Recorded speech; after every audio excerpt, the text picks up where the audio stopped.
This is Comic Geek Speak, episode 1743, Top 5 Animated Series of Our Youth. You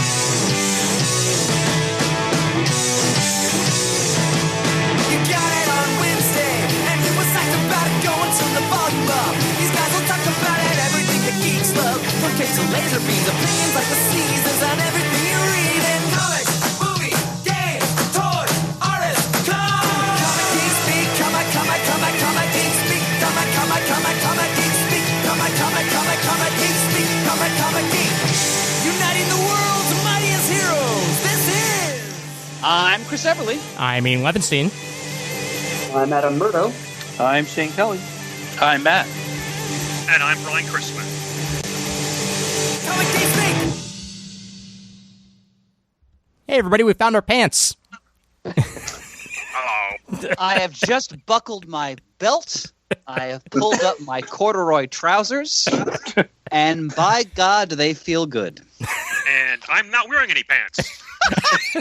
But a pantomime horse costume? Yeah, I have it in the next room. It's special occasions only. Good to know. Oh, boy.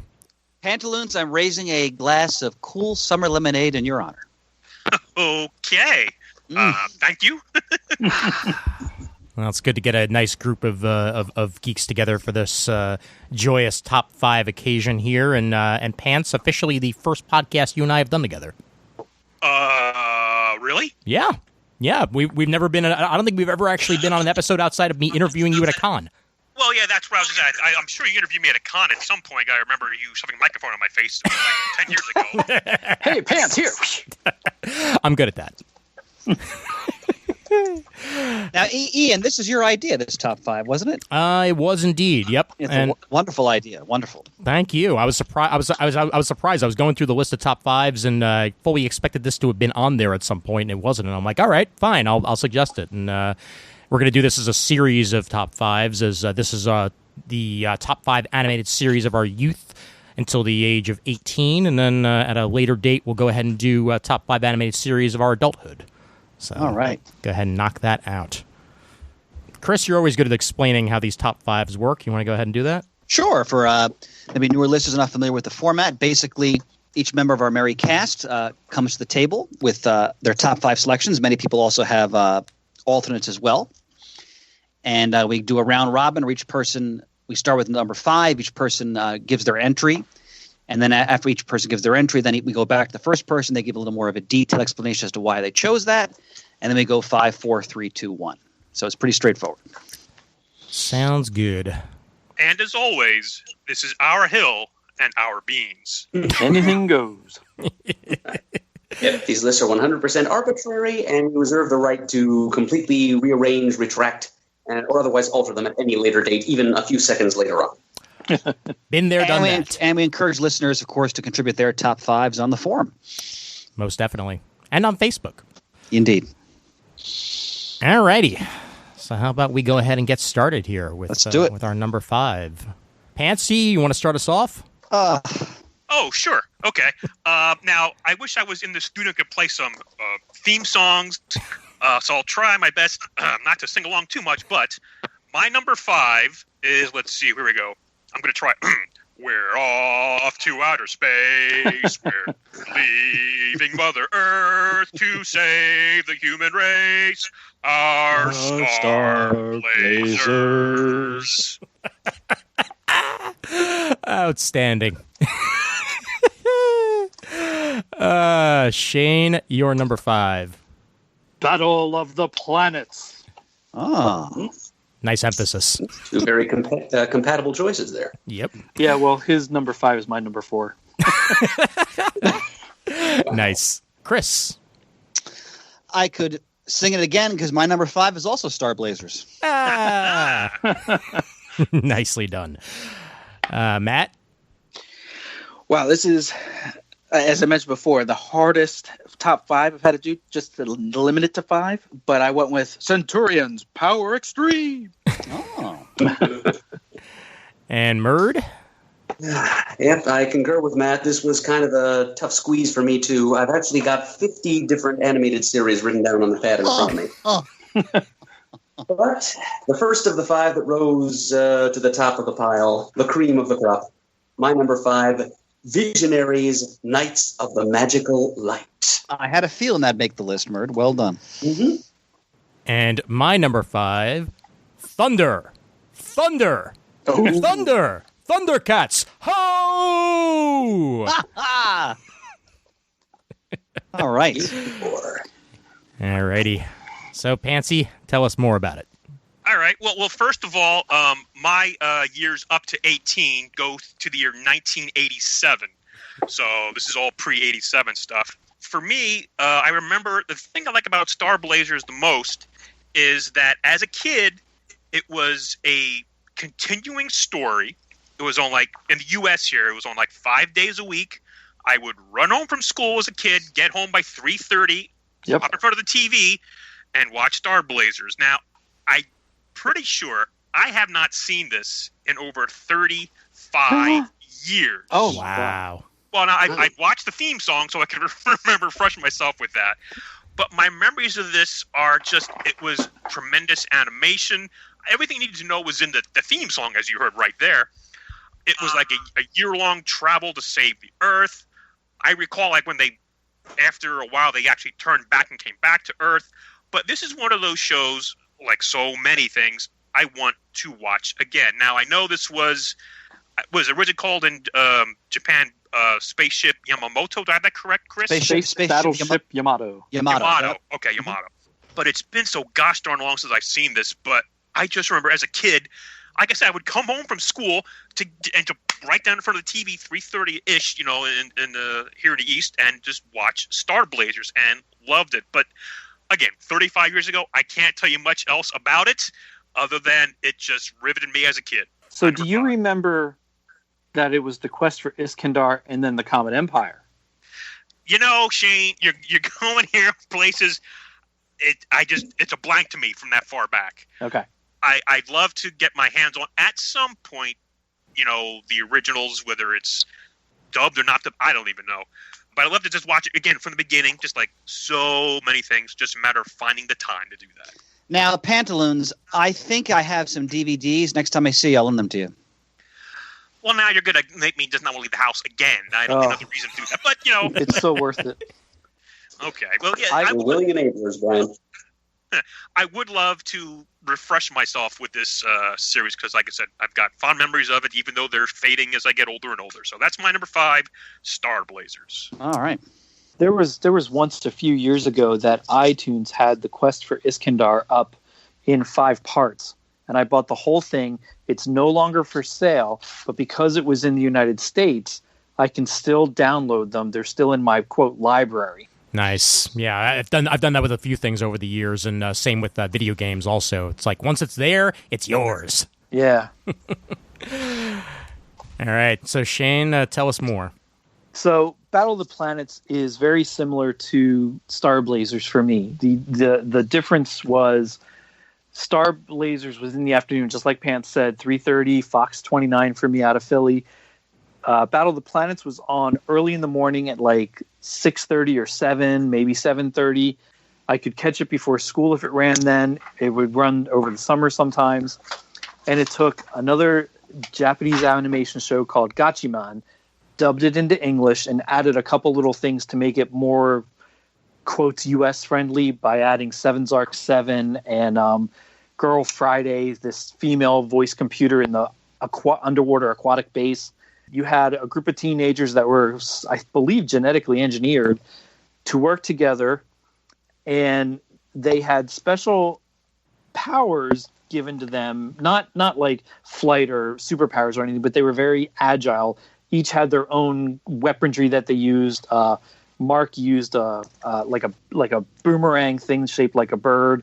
One of them, the female, gosh, I forget her name. She had a yo-yo, and they each drove a vehicle, and then the vehicles would combine in the ship to make one massive vehicle that they could then, I forget what they called it, but they could turn it into the Phoenix Force or something like that when they were battling what was similar to a Voltron monster that was sent off by Zoltar, and gosh, I forget the Spectra. It was Battle of the Planets, the Gatchaman versus Spectra, I believe it was. And they were your typical group of bad guys from another invading planet or dimension coming to try and take over Earth. Shane, that was one of my alternates, and just like Star Blazers, it's in that time frame for me, but I don't think I've seen it in like 35 years. I think there was a comic book sometime in the last 20 There years. was, yep. Alex Ross did some artwork for it, am I mistaken? Yep, covers. He did covers, yep. All right. And there have been I've acquired some more modern versions of that are either dubbed or not even dubbed, and it looks the same, but the characters are all different. The whole premise is a little bit different from what I remember, because again, I was watching, like you, Pants, the American dubbed version. Right now, Shane, what's your time frame for being 18? I was just going to say that I turned 18 in 1990. Okay. But that Battle of the Planets is a little bit harder to acquire. I've never seen it. The older ones, I've never really seen it on video or DVDs or digitally. I'm sure somebody has some out there. I just never searched hard enough for it. I do have one CD soundtrack from Battle of the Planets that I ordered through previews and got from Lem at Golden Eagle years ago. And this is a series that's called so many different things, because the Japanese version is Science Ninja Team Gatchaman. It's been G-Force. It's been so many different things over the years that I forgot G-Force. Yeah, I knew it as G-Force when I was younger, because that G-Force theme song gets stuck in my head every now and then. But yeah, it's been everything. And that's right. It was G-Force against the Spectra, and it was called Battle of the Planets. Yep, that's it. Yep, got it. Exactly. Yep.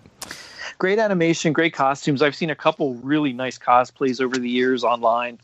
There were some toys out every now and then, but I never was able to acquire any of them. All right, Chris, you're number 5. All right, I'm going to echo a lot of Pantaloon sentiments. And by the way, Pants, great way to set us up with the time frame. So I turned 18 in 1991. Okay.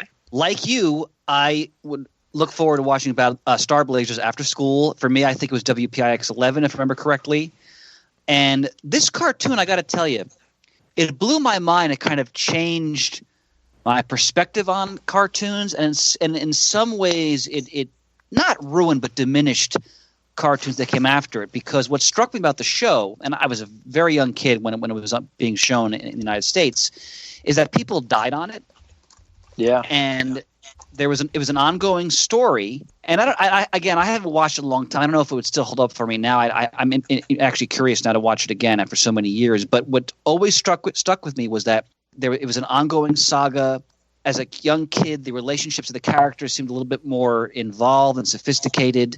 There were clearly enormous stakes when it came to the story that was being told. And let's call them subsequent fantasy or action animated shows that I would watch either on Saturday morning or after school. I'd always think to myself, why do they miss everybody? Why is anybody dying in these shows? And not that it sounded like it was morbid, but I just felt this cartoon kind of upped the ante for me when it came to what I was now expecting when it came to sort of action adventure in animated television series. And it also, of course, made me appreciate – it was my first exposure to Japanese animation, which I probably didn't even fully realize what that was when I was a young kid. Of course, I did later on.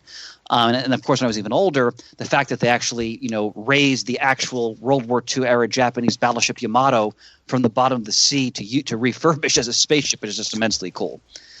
So that's my number 5 too.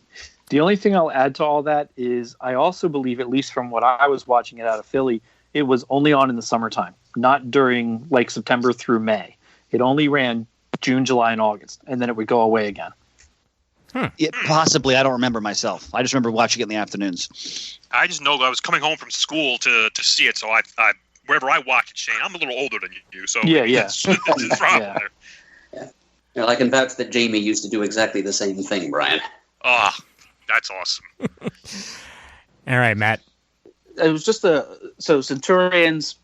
From what I can recall about the premise, you had initially in the first season 3 specialists. One was a former Navy SEAL, I think one was in the Air Force, and one was just like a ground control. And they had these specialized exoskeletons that when they needed to go up against this terrorist organization, they could call up to essentially the vault, I think it was, up in that orbited the Earth. And they could just call down various equipment that they would use, like they had their standards. Well, first of all, the three guys, you had Max Ray, who did the aquatics. You had Jake Rockwell, who was the land operations. And then you had my favorite, Ace McLeod, who did the air work. But each one had like their main minimal gear that they would wear. Like, for instance, Ace McLeod had the Sky Knight. And then depending on special equipment that they would need beyond that, again, for Ace McLeod, you had the Orbital Interceptor, and even more severe situations, you had the Skybolt. And then later they added a couple other guys as well. I don't know, there's something about that I always thought was pretty cool. Just merging all these different things, like pieces onto your body type of thing. It was kind of like a G.I. Joe type of thing, but not quite. So it was a little bit different. I did like that. And I've never really had a nickname, I would say. Maybe Matt, but I use that as actually my name as opposed to a nickname. So for the longest time, because I liked Ace McLeod, I remember growing up, my mom would call me Ace because she knew that I liked. All right. Oh, I guess I should do my age time frame. Before Adam, because we got the same. 79 to 97. Hey, Adam, what's your age time frame? I turned 18 in 1997. What a coincidence. Yeah, just a couple of months before Matt. Not long enough time to make any difference. Nice. And I also remember watching once or twice Centurion, Power Extreme. I remember it used to be on Channel 15, which was CBS affiliate at that time, like 5 or 5:30 p.m., which was later than the average afternoon cartoons, which gave it a certain cachet. Yep. Right before reruns of Magnum P.I. Yeah. All right, and you're number 5. Well, before I get into that, let me just respond to some of the Star Blazers love that's been given here to say that this is the first time that the generation gap between certain members of this cast is becoming somewhat apparent. Because I can remember the first time Star Blazers came up in conversation among CGS geeks. I think it was a dinner party at Matt's old place, Keener Manor. We were gathered there, I think Brian Deemer and Jamie, and I guess you too, Shane, and Alex Samotas, if he was there, another friend of ours who sometimes hung out with us at that time. We were all talking about Star Blazers and how great it was, and Matt and I were just kind of sitting there not knowing what anyone was talking about because we had never heard of this show before. And when I pressed Brian Deemer for, Jamie had said, it scares me to think that you weren't running home from school to see that show every day. And then so Brian, he did what you used back in the old days. And then Brian Deemer informed me that this was probably on television along about 1979. And I turned to him and said, yeah, that's when I was born. And also when Matt was born. So that, and also the whole Gotcha Man Battle of the Planets thing, it came along just a little bit too soon for it to hit Matt or myself. And Ian, I'm assuming it's because you're more plugged into Japanese media than Matt or I, that you're familiar with these shows and we're not. Yeah, basically. And the whole, it's basically, like punched into you as an anime fan that, so many of these shows were, like remade and almost essentially remade from the ground up and like combined into like 7 different things to become a series, like Robotech and stuff like that, to become an American version of an anime. Learned all about and that. And are you also expected to be indignant about that? I mean, it depends because they're very different things. And I think that they're enjoyable in both forms. Sometimes it's for the better and sometimes it's for the worse. Like I know that when they did Cardcaptor Sakura here in America, the U.S. version was trash compared to what the Japanese was because they basically took out everything that was interesting about it and made it into a kids show. But not the case with all shows. I know that I've seen a little bit of Battle of the Planets and it's actually very enjoyable, and same with Robotech. So depends on the show. Now, may I interject here for a moment, please? Sure. Always. This brings up the point I wanted to ask the parents on the podcast here. Obviously, with the generation gap here, what kind of things do your kids or did your kids watch when they were in this age? Because I'm just thinking they're going to hear none of these shows that we're going to mention. Probably have no idea what they are. Well, and I'm wondering if they're becoming lost to time in certain like Battle of Planets. Like right now, we love it, but who out there aside of our age knows that stuff? My kids have watched some of Star Blazers because I did have a VHS tape or 2 of it. They've never watched the whole thing, and they've never seen like the Comet Empire. I've never even seen the Bolar Wars, which is the 3rd series of Star Blazers. They've never seen Battle of the Planets, other than maybe hearing the music if I played it in the car when they were little. But things like Hong Kong Phooey, Tom and Jerry, Bugs Bunny, all of those they've watched. They've watched like Star Wars Clone Wars and Scooby-Doo, all iterations, old Scooby-Doos, movie Scooby-Doos, new ones. So the Flintstones, the Jetsons, they do have a sense of what I've watched as a kid because it came back around for when they were a kid, or I showed it to them in DVDs that I had. Okay. Yeah, for me it's similar, Shane, in that my kids watched, part of it was me exposing them to things like, I remember one time I got like an old DVD of the Pink Panther cartoons. Oh yeah, absolutely. And they were into that for a while. Scooby-Doo, they watched, like Shane, all the different eras. I would put on G.I. Joe for them. More about that later, ladies and gentlemen. Some of the Star Wars cartoons, Marvel cartoons. So they saw a lot of it. Star Blazers, no, they never did because I just never had it on. And otherwise, they would watch more modern stuff like Adventure Time was huge when my kids were growing up. That's what they were watching all the time. Yeah, and mine also watched a lot of Batman Brave and the Bold, Justice League, Batman Adventures, Superman Adventures. Yeah, they watched Adventures. all those too. Yep. Well, I mean, this is going to be an honorable mention, but so they redid DuckTales. Yes. And I remember talking with my daughter about how, I remember when it originally premiered way back in the day. And another honorable mention is Gummy Bears. Not that I really liked the show, but the fact that sometimes Sophie likes me to play DuckTales opening theme or another opening theme, and I snuck in Gummy Bears a couple times, so she started to sing it, and it annoys the piss out of my wife, so I continuously do it, and every once in a while she'll just start breaking out into the Gummy Bears song. So I was Gummy Bears bouncing here and there and everywhere. And again, not that I was a big fan, but the only other thing that I can kind of relate to where we are right now with their timeline is I remember Muppet Babies when I was growing up, and now they have it re-released, so the kids watch Muppet Babies today, the new version. Although when I tried playing the theme song from the 80s, that kind of got dismissed by Sophie. She wasn't interested in that version of it. And some of it also did, like my younger one, in order to get him into the tub to take baths, sometimes I would start singing cartoon theme songs and he would guess them. So for quite a number of years, he knew 30, 40, maybe even 50 different theme songs without ever seeing most of the cartoons. But he knew what they were. Well, thanks. I was curious because I'm just not afraid, but the kids today, they won't necessarily know what we've got to love unless we show it to them because it's not aired anywhere. Yeah. Like I was at my brother's about a year or two ago, and he threw on some Looney Tunes DVDs, and my nephew was like reciting word for word like the Falling Hair cartoon with the gremlin. It ain't Bendo Wilkie. And I was like so proud. It's like, oh, but that's great parenting right there. So get ready for a new Looney Tunes coming out, very much like the old ones used to be. Okay. All right. Sorry to interrupt, guys, but just wanted to ask that question. No. That's okay. I will offer, I don't know if you've noticed this, Shane, but I've noticed because we have Disney Junior on a lot. Mm-hmm. They have like a lot of new cartoons, but they seem like they have maybe a year or two, maybe a season or two before, or that's gone, and they have like something new. So, Adam, maybe you can speak.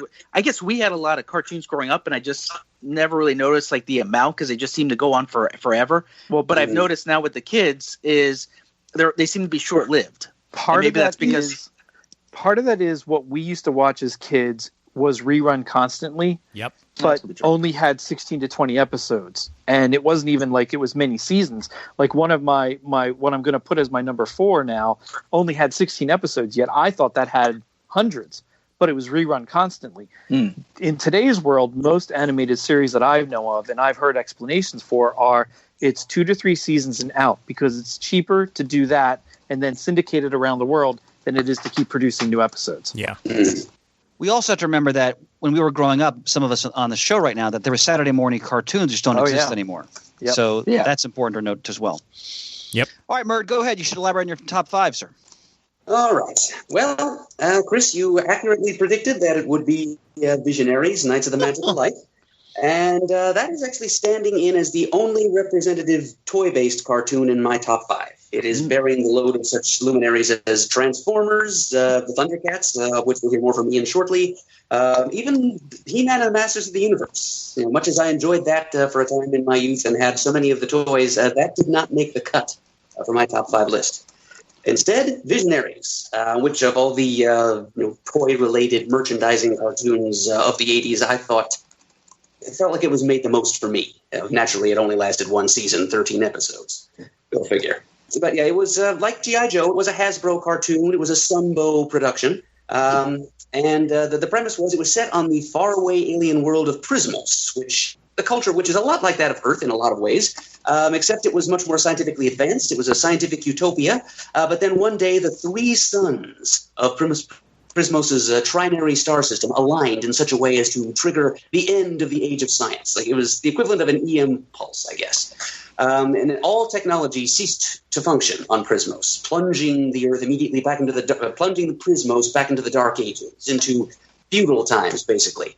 And an age of magic began, and a wizard named Merklin rose to prominence. And he gathered together feudal warriors from a few different warring factions near his temple on Prismos, King Leoric and his spectral knights, and also Darkstorm and his darkling lord.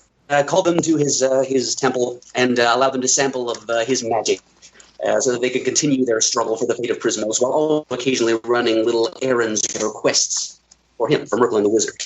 And they gained powers that were based on the holograph technology that were being used by Hasbro to make the toys.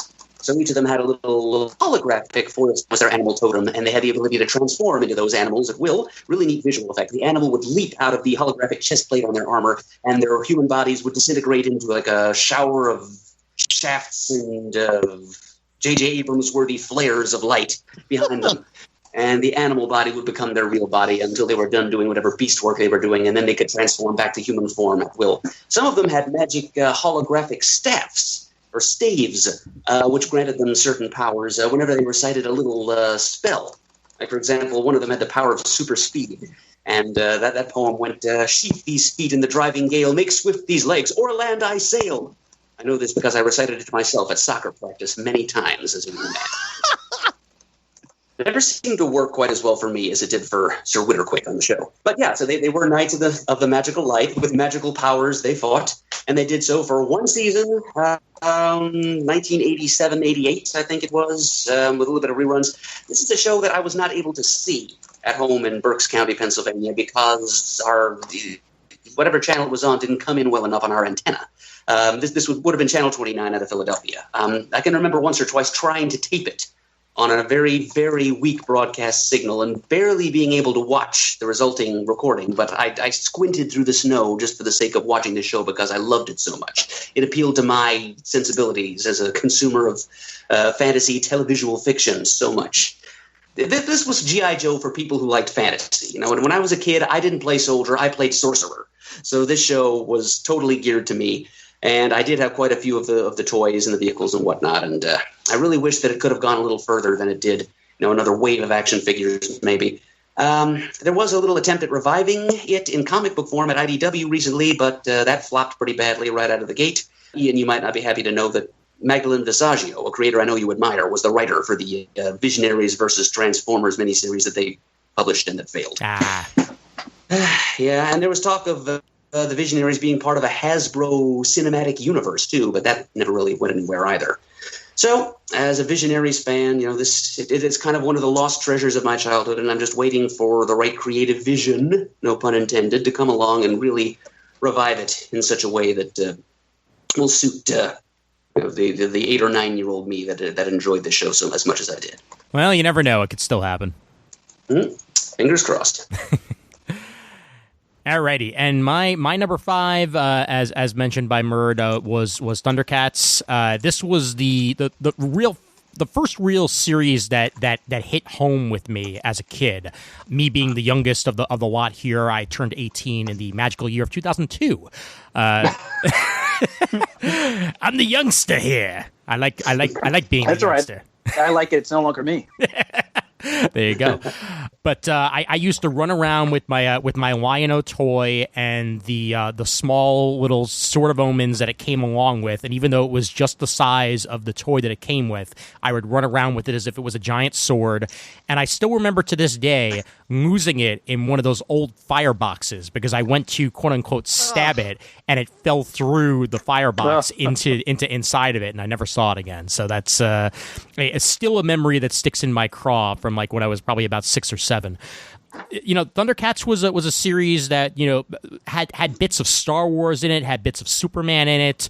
An alien race escapes their dying planet and lands on Earth, and Lion-O is an individual whose capsule doesn't go through suspended animation the same way that the rest of the crew does.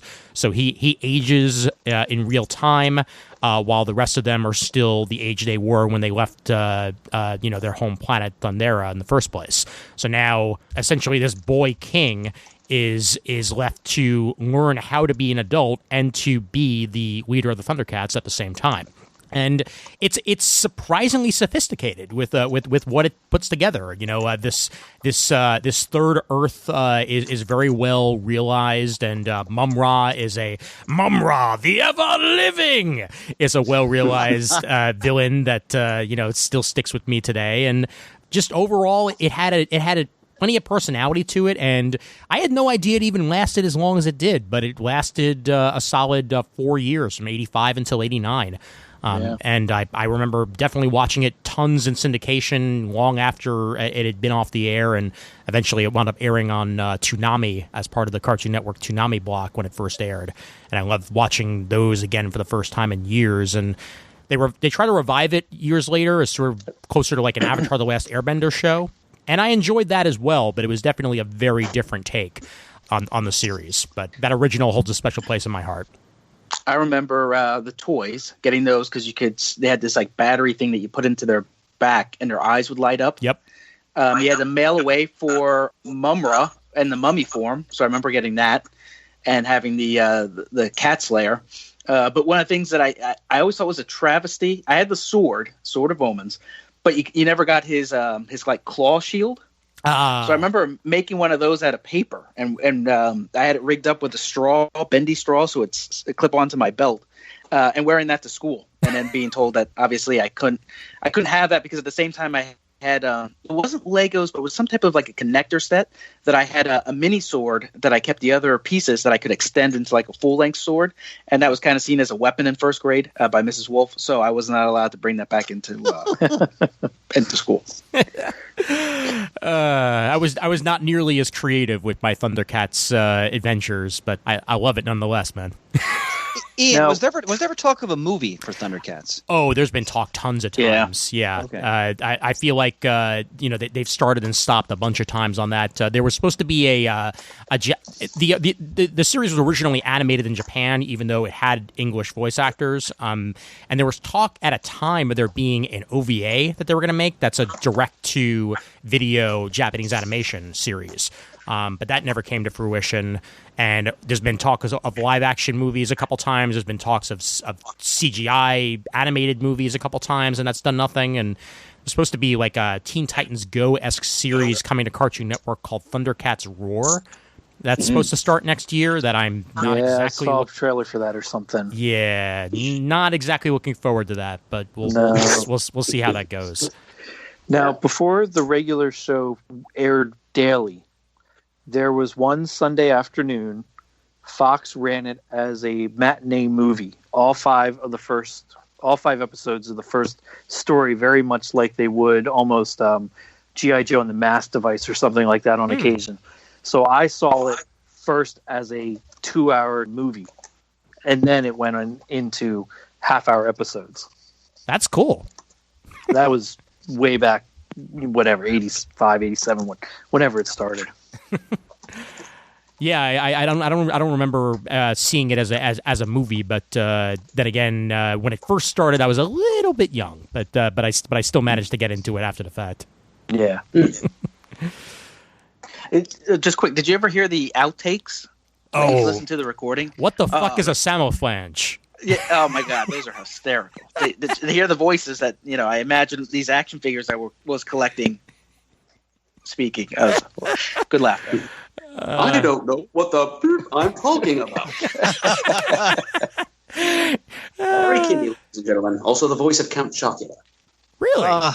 Yes, and Sonny the Cocoa Puffs bird.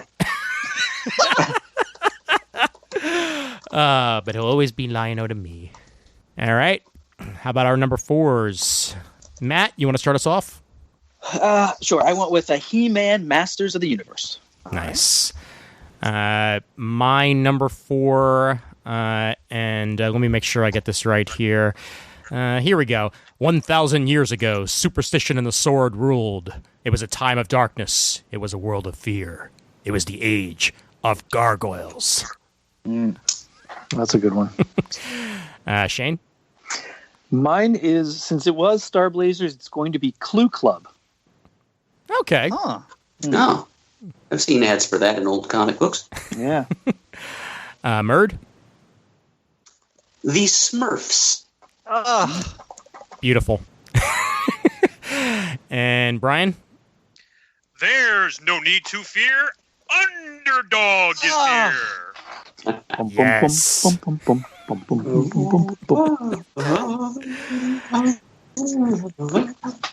And Chris? Spider-Man and His Amazing Friends. Love it. All right, Matt. It's probably the first cartoon I can remember getting action figures for. It spawned. Well, I don't have too many memories of what I really enjoyed about it. I just remember it played an important part. I had so many of the toys. My mom wound up selling them for a nickel at the yard sale, and then afterwards she found out that they had value to them. But there was just I just love that the universe that it was set in. I kind of like the reimagine that they did later, because I felt as though they took it a little bit more serious and they expanded on some things. And one of the things that eventually spun off with She-Ra, and I remember that was kind of my younger sister enjoyed that, so I could kind of justify us playing action figures together because she would have the She-Ra figures. I even remember the initial ones where it was like paintings and it was just a recording. I think that was from the 70s. It was the original story. I think they were just like paintings, and the screen would slowly pan over the painting of what was going on while the narrator was kind of telling you what was happening. And you could hear like the swords clanking when they would fight and stuff like that. And then eventually it spun out to the full-blown cartoon style. So I can jump on there as well. Say that it was also the first action figure collecting experience I had, Matt. And that was really the source of most of the fun for me. The toys were more interesting than the show based on them, I have to say. I used to sit there with a whole big box of them, and as each character would appear, I'd set up a little plastic articulated dramatis personae on the floor in front of me. Okay, there's Ram Man. I'll get his figure out of the box now. It honestly doesn't hold up that well. I mean, Visionaries does. That's why I went with that as my representative toy cartoon in my list instead of He-Man, much as I loved it at the time. But yeah, I think that the characterization was just stronger. Although He-Man, it should be said, I mean, some of the early work of Paul Dini and J. Michael Straczynski could be seen on those Filmation, like He-Man and the Masters of the Universe cartoons. I remember being so lost at the live-action movie with some of the characters and what was going on. And later when I watch it, it doesn't bother me as much as it did when I was a kid, just because I like the idea this takes place after the fall and you get a little bit more. But at the time, I had no idea. I couldn't grasp that, and I think that was part of the reason why it failed. I think probably your key audience, people collecting the figures, had no idea what the hell was going on.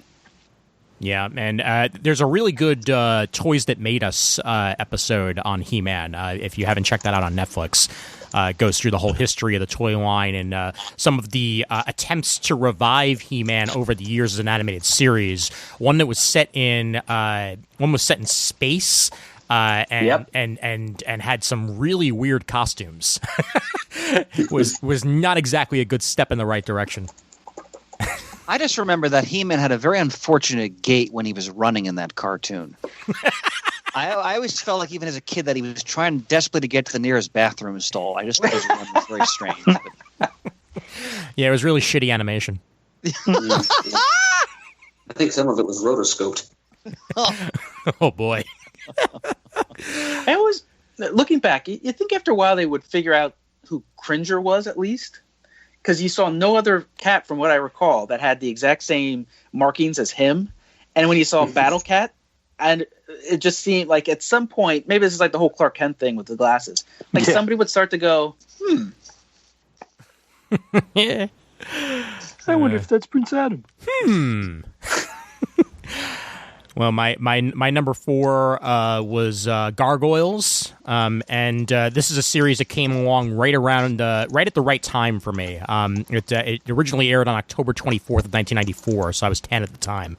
And Disney Afternoon Block was known for a certain style of animation and a certain style of show, and this completely broke that mold, and that's what immediately drove me in. It was a very sophisticated premise that years and years and years ago in the age of fantasy, there were gargoyles, and a curse was brought upon them to turn them to stone, and then as a entrepreneur named Xanatos gets a whole bunch of gargoyles from Scotland and puts them on his giant-ass tower in the middle of Manhattan. It essentially lifts the curse, and they're now able to wake up at night and become living, breathing gargoyles again.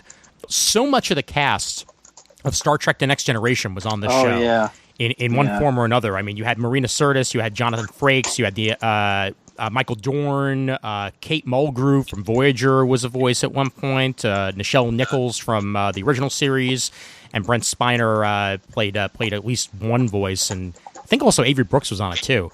But just, overall, the world they crafted and the fact that it took place in New York just completely sucked me in, and I wish it had been able to go for its full run, because I know that they had planned 4 seasons of the show and possibly a spin-off after that, but after season 2, it switched to ABC and got renamed the Goliath Chronicles. And the original, show creators were, including Greg Weisman, were essentially kicked off the show at that point. And it went in a very different direction, and that 3rd season was nowhere near as good as the other 2. But I hold those 2 seasons in high regard, and the Slave Labor Graphics comic series that finished it all off did a good job years and years later, too. So Gargoyles had to be listed for me. Yeah, and that's a great show. That's outside my time frame, though, when it started in 94. Yep. May I interrupt for a second, please? Sure. I'm going to play the role of the listeners right now, okay? Who the hell is typing? I'm trying to do some paperwork here. Oh, my God. Cover your microphone then, please. You're making me crazy. See, now it's funny. I didn't your regular scheduled programming. even hear it. See, I'm multitasking. I'm glad it's not me for once, Pants, because usually it's me. So. Ay, you kids Pants, today. this is an example of how much I missed you. See, I thought you were going to jump in and be like, you ragamuffin and your gargoyles and your 1994. Instead, it was typing. I'm an old man and you're making me crazy. Get off my lawn. Well, Shane, let's get on yours for your number 4. Clue Club was 1977, 78, something like that. It was very much a Scooby-Doo-ish kind of show, had 4 kids in it. They were Larry, Pepper, Dee Dee, and Dottie, with 2 dogs, Woofer and Whimper. Now, what's kind of special is Woofer and Whimper would talk to each other, and you could understand them in plain English. But they would bark to the kids, and the kids would try to interpret their barks. So the kids didn't understand what the dogs were saying. But again, you as the viewer could see and hear what the dogs were saying because you were let in on that part of the secret. They would get their adventures kind of notified to them by these wristwatches they wore, that one of them would press a button and it would flash CC on everybody's watch, so they'd go to the clubhouse and figure out what to do from there. It was very, again, much like Scooby-Doo, but it had that extra added, almost Dick Tracy-ish wristwatch and some computer technology in their little clubhouse that I just thought was cool and I loved. Again, only 16 episodes listed, but I thought it had hundreds of episodes. But it was rerun constantly, and as a kid of 5-6 years old, it just seemed to go on and on forever. That's the way people feel about honeymooners when when they're told that only lasted a season. They're like, "What? Are you kidding me?" Yep, it is on all the time. Oh boy. But yeah, there was a time when I would mention this and people had no idea what I was talking about.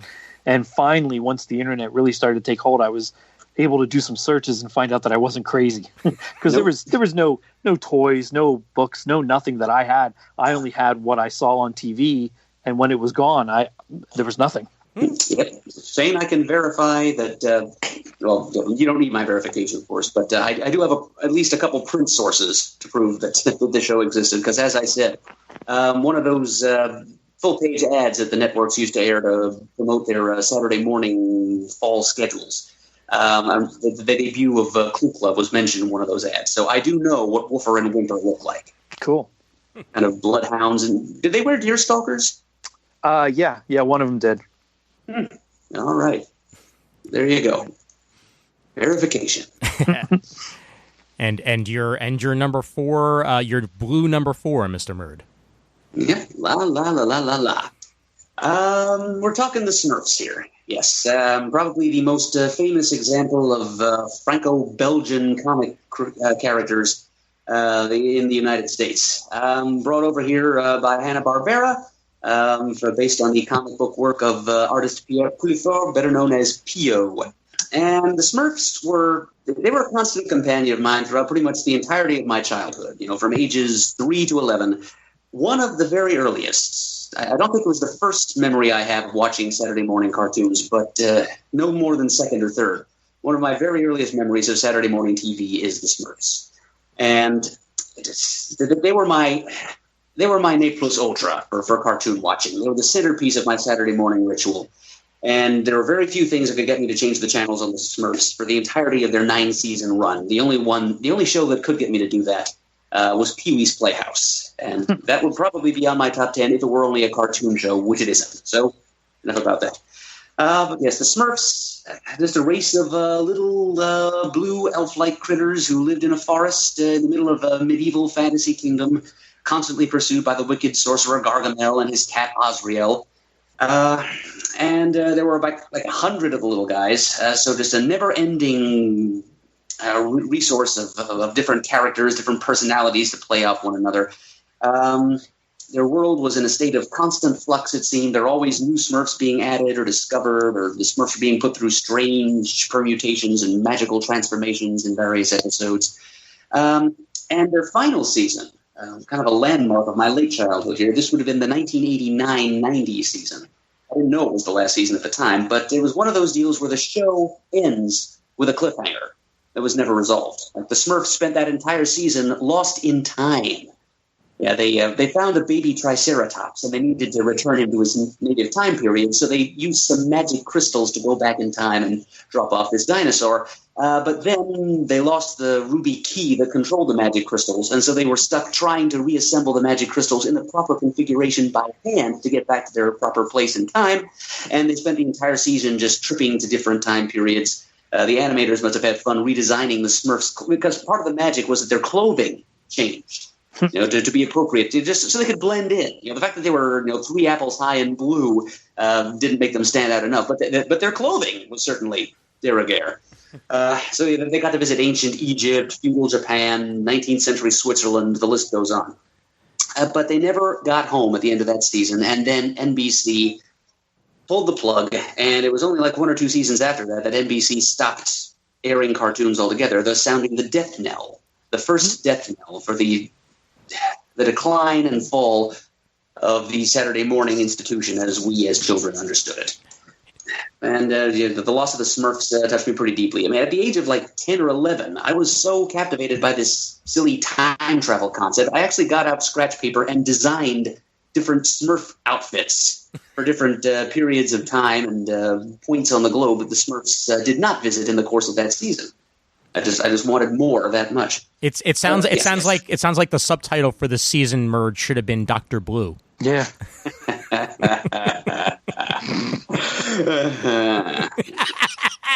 It's me dissolving into tears on this end. Zing! Boy.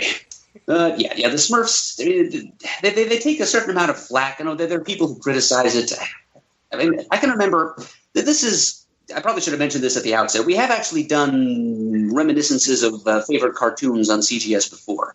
Episodes 20 from 2005 and 729 from 2009, to be precise. Yep. And I'm sure that in episode 729, which also featured a guest appearance by our friend Big Jim Miller, who makes cartoons, I mentioned the Smurfs fondly, and it started some controversy. I think it was Brack on the forums who at that time pointed out that the Smurfs, even the people who worked on the Smurfs, hated the Smurfs.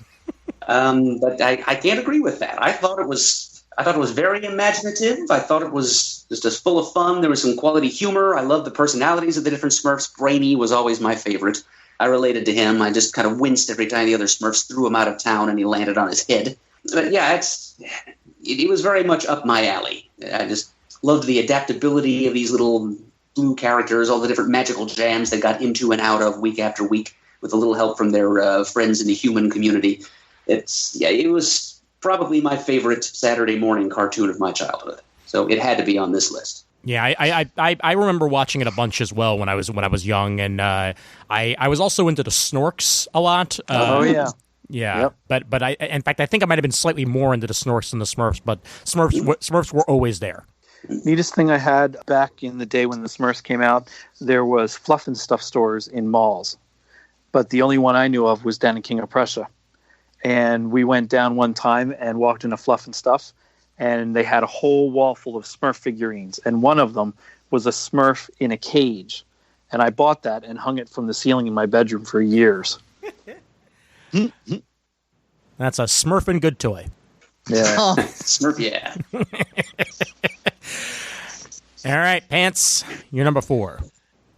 Yes, Underdog. It started actually in the 60s. I would watch it in reruns in the 70s. Just loved it. Shoeshine Boy would turn into Underdog, and then he would start to rhyme. The secret parchment of my ring I fill with an Underdog super energy pill. Kind of stuff like that. Look, up in the sky, it's a bird, it's a plane, it's a frog. A frog? No, not plane or bird or even frog, the little me Underdog. Just a fun show. I had the crazy villains, Simon Barr, Sinister, Riff Raff. Shared the spotlight sometimes with Tennessee Tuxedo and Commander McBragg. But I just have a fond remembrance of this as a kid. And two of the quick things at episode 300, I actually got a Underdog jam piece started. I have, Simon Barr Sinister is done by Lynn Workman. Harold Jeanette did Riff Raff, and Dave Beatty did Underdog. I didn't really go any further with it, but I got that. And the one and only time I ever cosplayed at a Comic-Con was at the 2007 New York Comic-Con when I cosplayed as, you guessed it, Underdog. Well done.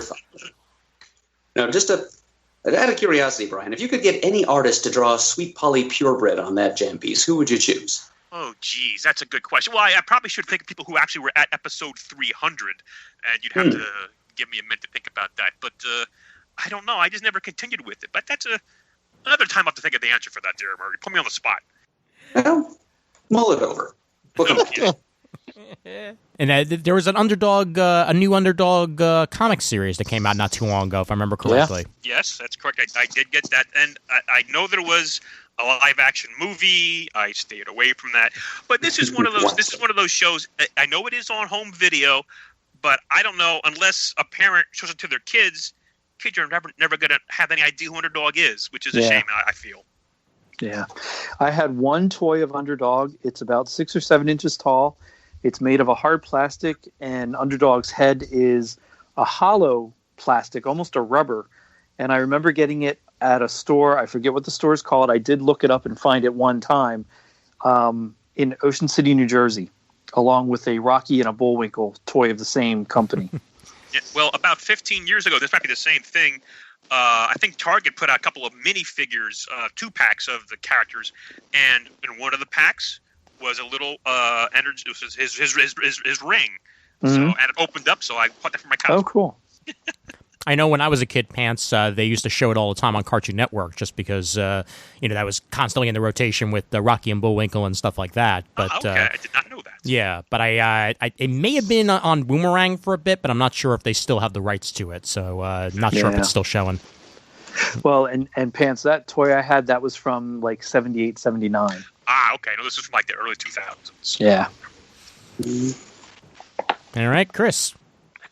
All right, so it's 1981, and I am a full-on Marvelite. I'm very much immersed in Marvel Comics by this time. I've really been since the late 70s, and Spider-Man and His Amazing Friends airs, and I am completely enthralled because Spidey's always been my favorite Marvel character. Besides the Black Panther, and he was my sole favorite Marvel character back then because I didn't even know the Black Panther was when I was a little kid at that point. And to see a cartoon where you saw many of the not only key Marvel villains, but also other Marvel heroes come to four-color life on the screen was absolutely thrilling for me. Plus, you got Wolverine with a inexplicable Australian accent at one point. A piece of fruit. Yeah. Murd, I was counting on that. You had a John Romita senior design Firestar, a character who was designed for the animated show. She did not appear initially in the comic book universe. I mean, you got to see characters like the Black Knight. Hell, even Shanna the She-Devil was in an episode. And, of course, there's the infamous Red Skull episode where they never air that now because they show Adolf Hitler in it and the swastika and Heil Hitler and so forth. The plots weren't that sophisticated, especially when you look back at it. I don't think it's the greatest Marvel cartoon ever made. But for a kid, like I said, 1981, I was 8 years old. And the show was on for – there's I think like 20-something episodes, but they were produced over 3 years. And then they also partnered it up with the Incredible Hulk at one point, which was also a lot of fun. And, of course, another reason why the show was important was the first time I heard Stan Lee's voice. Absolutely. Because he was narrating many of the episodes. And I'd read Stan's writings in, Bulletin pages, the soapboxes, his essays in the Fireside Origin series books, but I never actually heard his voice, and that so stuck with me as a kid because now I had the voice to associate with the sort of the written voice of Stan Lee, and I just remember thinking how his voice made sense. Like, of course, that's how Stan Lee sounds. So if you're a Marvelite, you've never seen this show, it's really fun. The plots aren't that complex, but there's so many great guest stars. I mean, Daredevil shows up. Most of the major Marvel, like big-time rogues like Magneto, Doctor Doom, they all appear. Really fun. So that's my number 4. I loved their room where they flipped the trophy and everything flipped around computers. Of course. And I like how they got that, too. I just watched that episode not long ago. Fantastic. From Tony Stark. That appears later on my list, and I'll elaborate a little bit more. But how dare you say that's not the greatest Marvel cartoon that was put out there? Well, my greatest Marvel cartoon will have to wait until our sequel, which is our top 5 animated series from our adulthood. Yep. And I have a greater one that's later on my list because I'm a little bit younger. So who knows if it's the same one? We shall have to see. All right. But one of my favorite moments of the Spider-Verse crossover, Chris, was one of the first Spider-Man they killed in that crossover was the Spider-Man and His Amazing Friends. Like you see the apartment, the shared apartment, and you just see the dead bodies of Spider-Man, Firestar, and Iceman on the floor. Did you see the dismembered corpse of Ms. Lion as well? Yes, I did. I thought so. Good times. Not for Ms. Lion. Yeah, that's true. Hey, Shay, come on. She had an entire comic book with the other super pets for a while, so she was just fine. All right, Murd, what is your number 3? There's zany to the max. There's baloney in their slacks. They're animany, totally insane animaniacs. Yes. I was hoping it would show up on somebody's list, so I'm glad it's on yours. It would be on mine, but that has to be later. That'll do. Pants, you're number 3.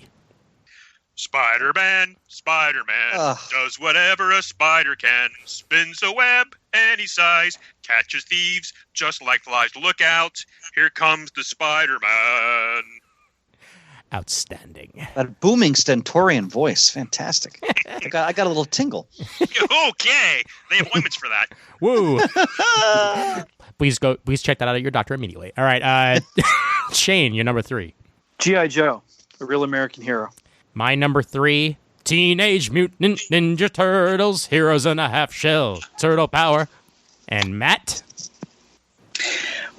This would probably be my number 1 if my number 1 and 2 didn't have some type of deeper meaning to them. But Doc Dwee Bop Bop Bop Wee Dow the Tick. Love it. And Chris? Marvel Superheroes 1966. All righty. Murd, go ahead and start us off. All right. Yeah, Animaniacs. This was the show that I, in my late elementary school and junior high years, this was the one that I would rush home to be able to sit down and watch in the afternoons. I always had this on in the background while I was squatting at the coffee table in the living room doing my homework, just laughing along with the many really memorable and hilarious original characters introduced by this series. It was basically the Looney Tunes of the 90s.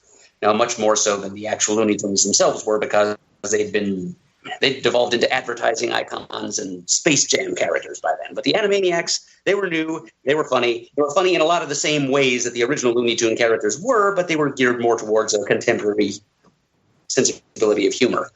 And I just, as an early teenager, was just about exactly the right age to appreciate their antics. So the Warner Brothers and the Warner sister, Yakko, Wacko, and Dot, Pinky and the Brain, who got their own spin-off. Let's see, Buttons and Mindy, the Good Feathers, those 3 hard-bitten wise guy pigeons. Let's see, Chicken Boo, the Hip Hippos, Randy Beeman's Friend, Good Idea, Bad Idea. Just a lot of, it was a whole kind of anthology of interesting of comedy sketches. Hello, Nurse.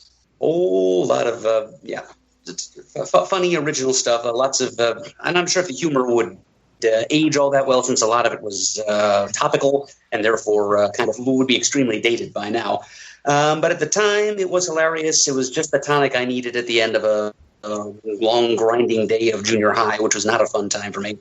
I looked to Fox Kids and their afternoon block for a little bit of relief, and Animaniacs provided it to me. They had kind of primed the pump for this with Tiny Toon Adventures, which came along in 1990.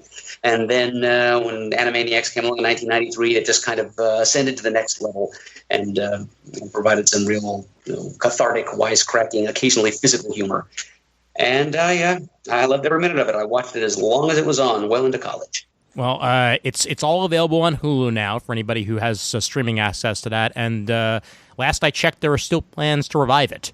So that's supposed to be happening, I think, sometime within the next year or so. There should be, quote-unquote, new episodes of Animaniacs, including Pinky and the Brain and a bunch of the other, old segments coming back. So we'll see how it translates. But my mom loved Animaniacs as much as I did, Murd, because it's what introduced me to Gilbert and Sullivan.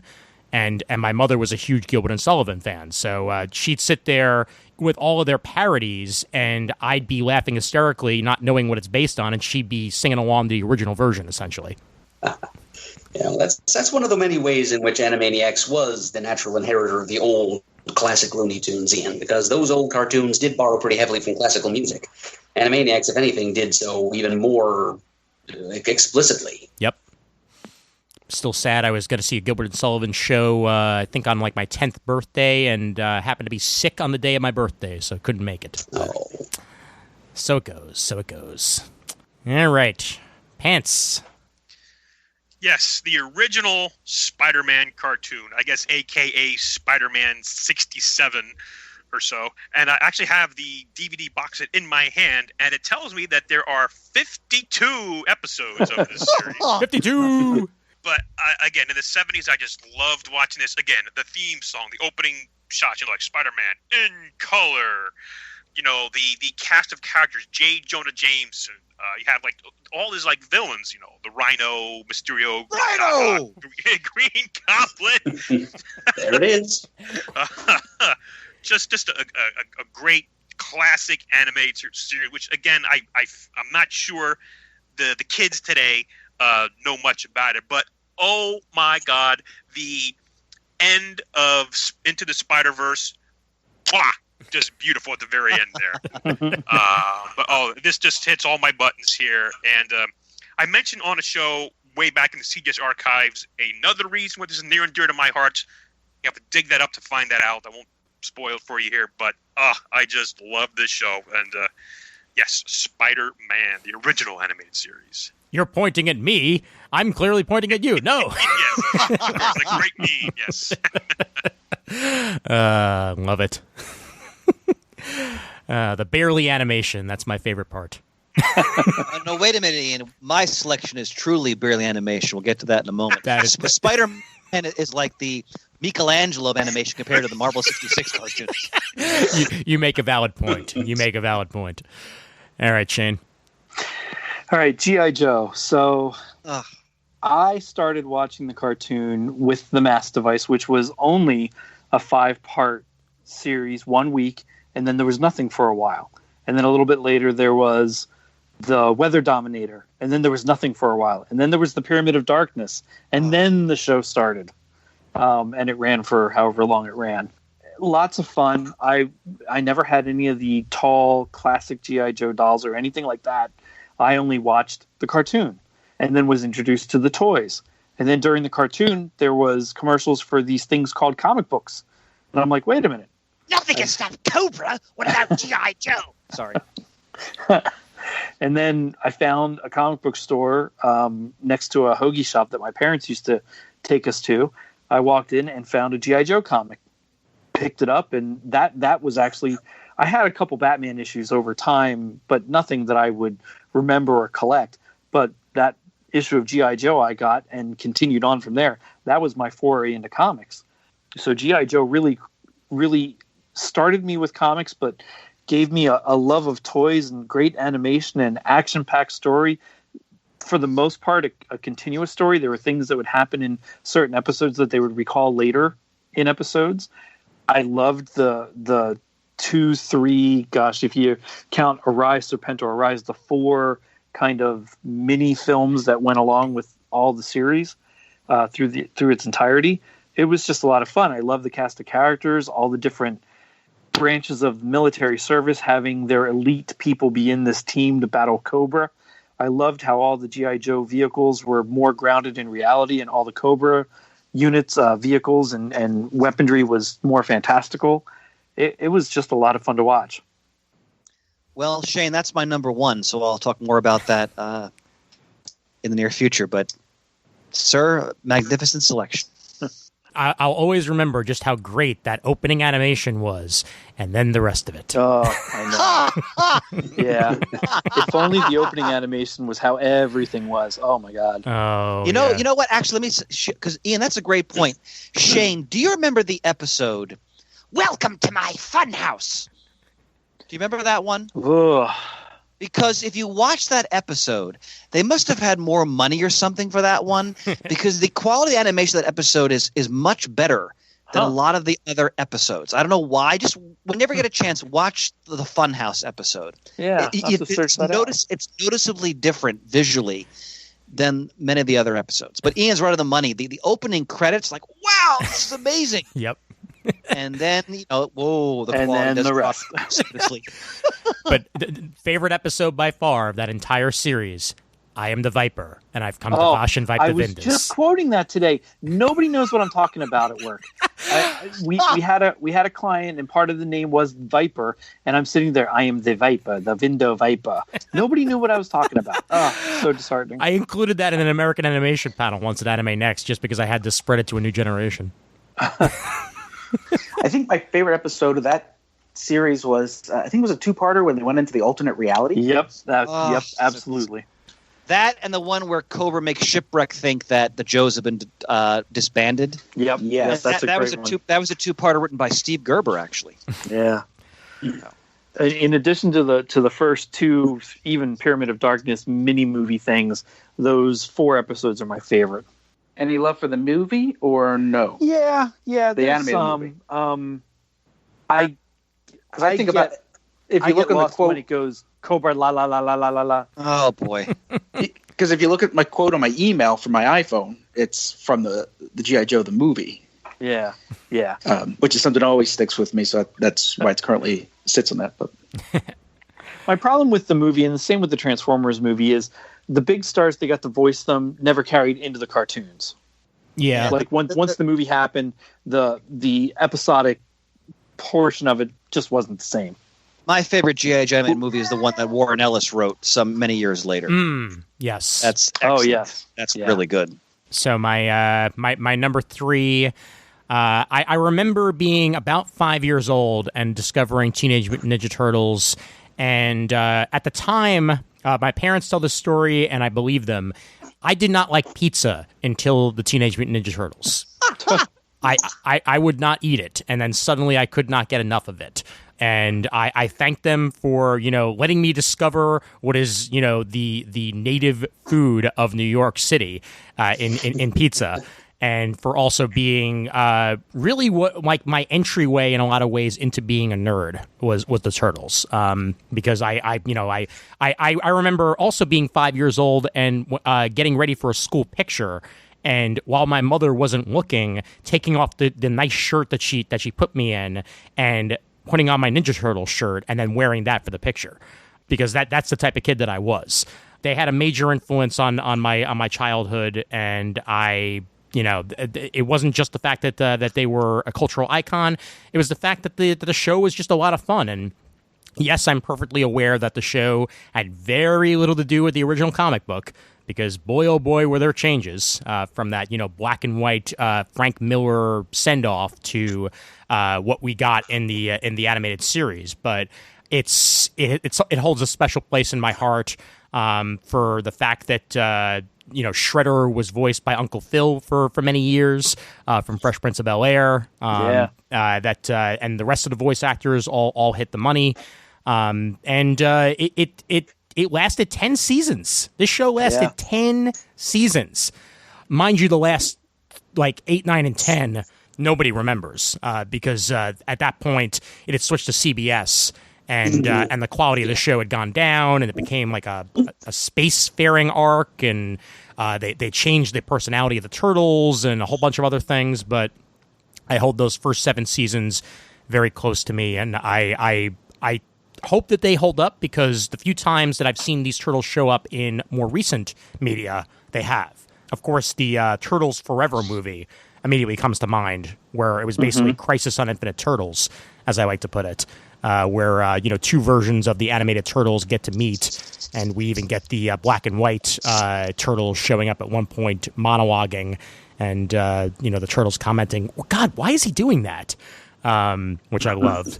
And there was also an episode of the 2012 version of the Turtles as well that the original Turtles showed up in a multiversal episode, where suddenly the 3D animation goes 2D and they wind up in the universe of the original Turtles.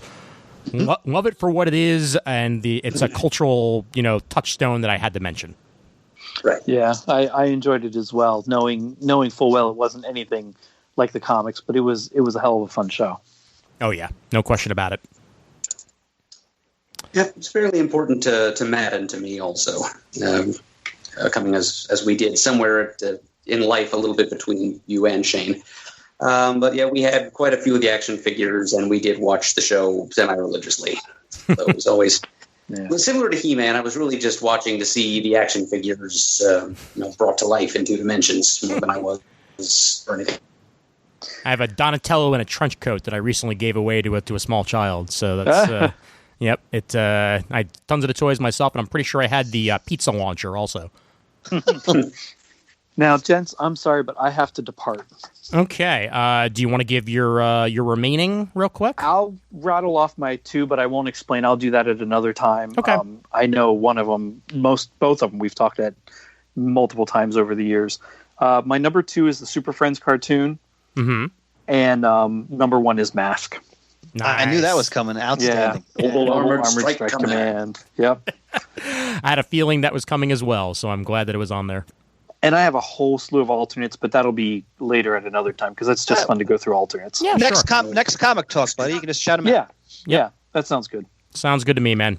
All right, have a good rest of your night, Shane. Take care, brother. All right, guys. Thanks. Good night, Bye, Shane. Con Rios. Good night. See ya. Bye.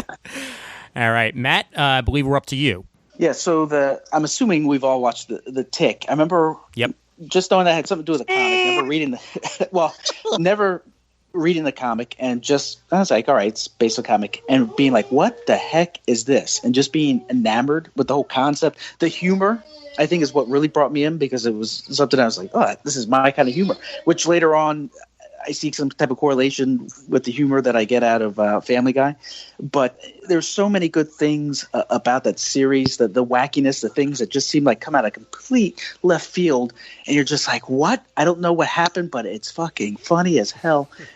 And then having the Deflator Mouse and American Made. So you knew who they were supposed to be, but they just did those weird variations of them. And of course, Spoon. I mean, I find myself when I'm about to do something, sometimes I'll mutter to myself, Spoon, as I'm about to do it.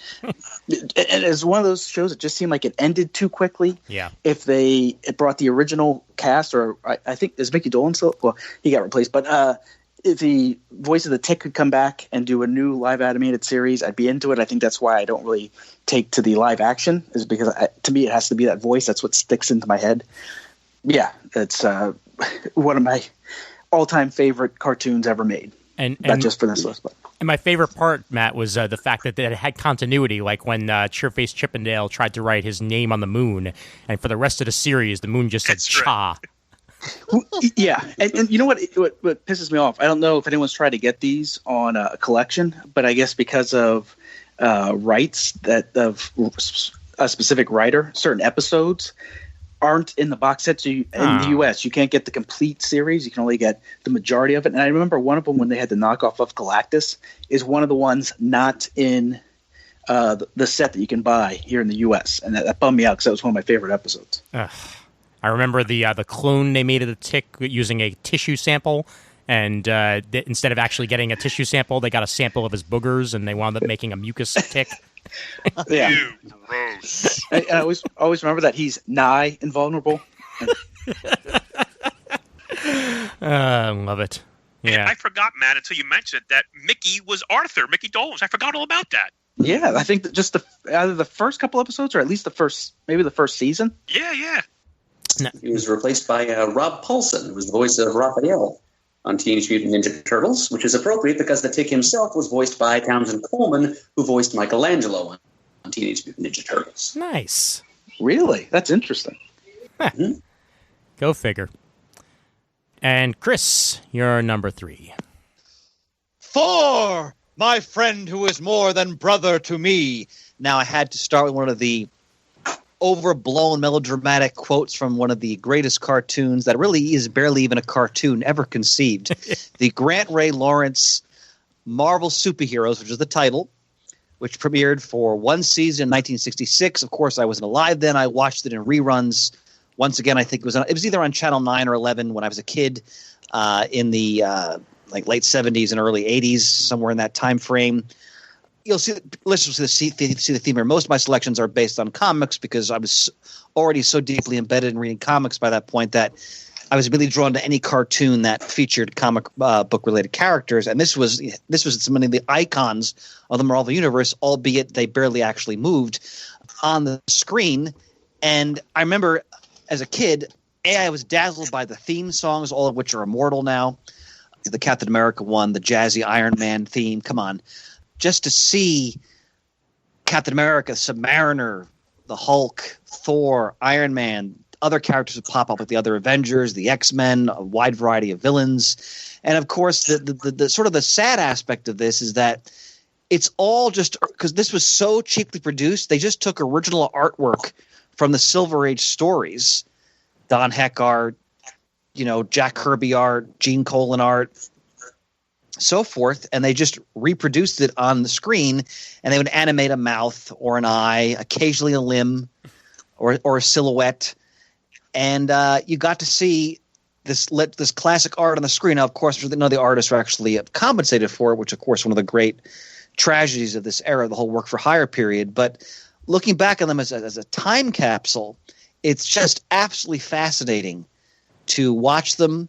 They're so much a product of their time, and it's a lot of those great Silver Age stories just barely animated and put to the screen. And when I had the shop, I'd play them all the time to the point where, Danielle wanted to regurgitate because I just loved putting them on, especially the Thor ones, especially because it's such wonderful Kirby artwork they throw on the screen there.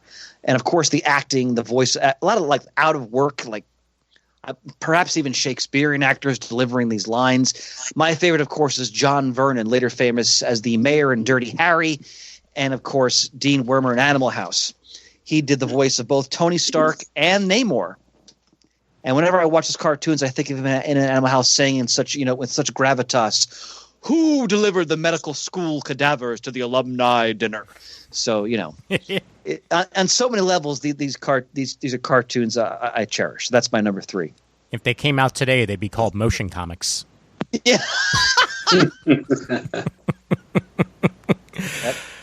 Yeah, but they're really something special, one way or the other. I'm so glad that they're at least somewhat easy to find, whether it be on YouTube or whether it be in collections on DVD and what have you. Like that they're still circulating as much as they are. Yeah, I picked them all up quite a few years ago. You don't see this as much now at shows because of streaming and the internet, but you'd always see those kind of CD, like bootleg DVD dealers at shows for many years. Yep. And that's where I got them all. I have DVDs of the Invisible Man, the Sci-Fi Channel series from the mid 2000s on a bootleg DVDs because it was the only way I could get it. It's actually still on my phone. Jamie D's ringtone is the Captain America theme song from that series. Nice. When he throws his mighty shield? Yes, absolutely. Love it. All those who chose to oppose that shield must yield. Love it. Nice. And we should point out that every spotlight we've done on the Silver Age era of each of those characters, we've always started them with the theme songs from those various cartoon installments. So. Yes, indeed. Alrighty, we're up to our number 2s, and Matt, you can start us off. That will be Spider-Man and His Amazing Friends.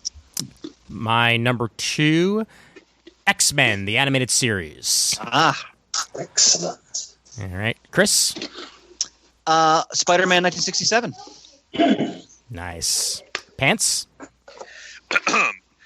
Banded together from remote galaxies are 13 of the most sinister villains of all time. The Legion of Doom.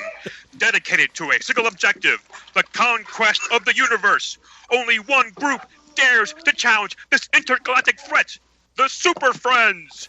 The Justice League of America versus a Legion of Doom. This is the challenge of the Super Friends. Dun, dun, dun, dun, dun, dun. Thank you very much. Nicely done. I try. Beautiful. And Murd. A little something called Bugs Bunny and Pals. Ooh. I like. All right. Go ahead, Matt. Well, I mean, I know Chris has already touched upon it, but just kind of this could easily have been number 1, but but making it number 2, it's one of the most important cartoons probably in my life because it first introduced me to Spider-Man, and then from there that kind of branched off. So I remember watching this and just being completely enamored with the character of Spider-Man. And my mom was desperately trying to get me to want to learn how to read. So because of that, seeing my interest in that, she got me a subscription to Spider-Man comic books. So just as a sidebar, one of the reasons why I always like to know the end of a story before I actually read it is because when I first got the issues, I couldn't read them. So I would open each page and page through it till I got to the end And then by that time, we'd go back and my mom would help me read through it. So a lot of times I already saw the last several panels, so I knew kind of how that issue ended. Another thing is she was having issues potty training me as well. And because of my interest in Spider-Man and wanting underoos, she knew that was another in. And she said she knew I was stubborn because once I got the underoos, because only big boys wear underoos, within a day or two, I was completely potty trained. And then to the fact that in Civil War, that Tony Stark says underoos, I got an extra little bit of humor of that, knowing, hey, that's Spider-Man from my youth. This kind of cemented the notion that I have a thing for redheads because Angelica Jones, one of the first exposures I had to a redhead. And in fact, one of the reasons why I wanted our daughter's name to be Angelica is actually, people think it's Rugrats, but it's actually because of Firestar. And the other thing that I remember coming out of this series is the nightmares that I got, but more so because they packaged it with the Hulk. And I just remember not too far, less than a mile from where I grew up, my great aunt had a bungalow, was in a wooded area. And I always remembered like the Hulk was coming to attack and being scared shitless. And even though I never actually saw the Hulk, it was the music and the sounds from the cartoon, even though I don't remember much of the Hulk cartoon. And I found Spider-Man's some parts of his costume, not the mask. That was the key thing I was looking for. And one of the web shooters, and that might actually be a callback more to the live action because he only had the one web shooter. But every time the Hulk kept getting closer and closer, I'd wake up. So even though I had the dream multiple times, I never actually confronted the Hulk. I was always kind of on the quest to get the entire costume to protect my identity. But anyways, because of this series and being introduced to Spider-Man, that kind of springboard a lot of other things that came afterward with my growing up. Part of Matt Keener's secret origin here. Wow, fantastic. That was actually confessional. Deep dive into the childhood psyche. Matt Keener, the true Hollywood story. I agree with your fear of the Hulk, though, Matt. It's that segment had that effect on me too. I didn't have specifically nightmares, but yeah, the Hulk kind of weirded me out. The Marvel NBC TV Hulk. Well, it's very similar to the way that Spider-Man and his amazing friends got you into Spider-Man. That's exactly what X-Men the Animated Series did for me, because this premiered in 1992. Yes, I am talking about X-Men the Animated Series and not X-Men Pride of the X-Men, which is an aberration, but at the same time a joy, just for more Australian Wolverine. But had to bring that up at least once. And X-Men the Animated Series premiered on October 31st, 1992. And the first comic that I remember picking up, as I've mentioned multiple times before, probably on this show and elsewhere many times, is Uncanny X-Men 300, and that was 1993. So I 100% know that without this being on television, that wouldn't have happened. And I probably wouldn't be sitting here right now talking to you fine gentlemen. This was... had me hooked the minute that I sat down to watch it. I knew enough about the X-Men just from general culture, but this series completely just drew me in, story wise and character design wise, with all those great Jim Lee designs. So many pockets, so many pockets, but it worked at the time. So there you go. Morph was a great addition to the show because that's a character that didn't really exist in the comics, but they introduced him sort of as an X-Man that you could relate to because it's one that got left behind and winds up, eventually becoming evil and then reforming and doing a whole bunch of other things, and loved the general arc of that. Jubilee was my fictional girlfriend for a while, so, clearly that absolutely worked for me. And, of course, Gambit, mon ami, and Rogue Sugar, just completely, that complete, those voices stick in my head for years, along with the perfect Wolverine voice. Absolutely nothing beats the X-Men animated series. Wolverine voice, yes, Wolverine voice with the "Let's go, bub," and the. I remember from the first episode, him saying to Gambit, "Say enclus." And that was a part of my general speech for years to come after that. So yeah, X-Men the Animated Series, Also, to this day, is one of the best interpretations of the Dark Phoenix saga. Fight me on that if you want, but it's true. Even if they went with the even if they went with the original version of the ending, because she does live at the end of it.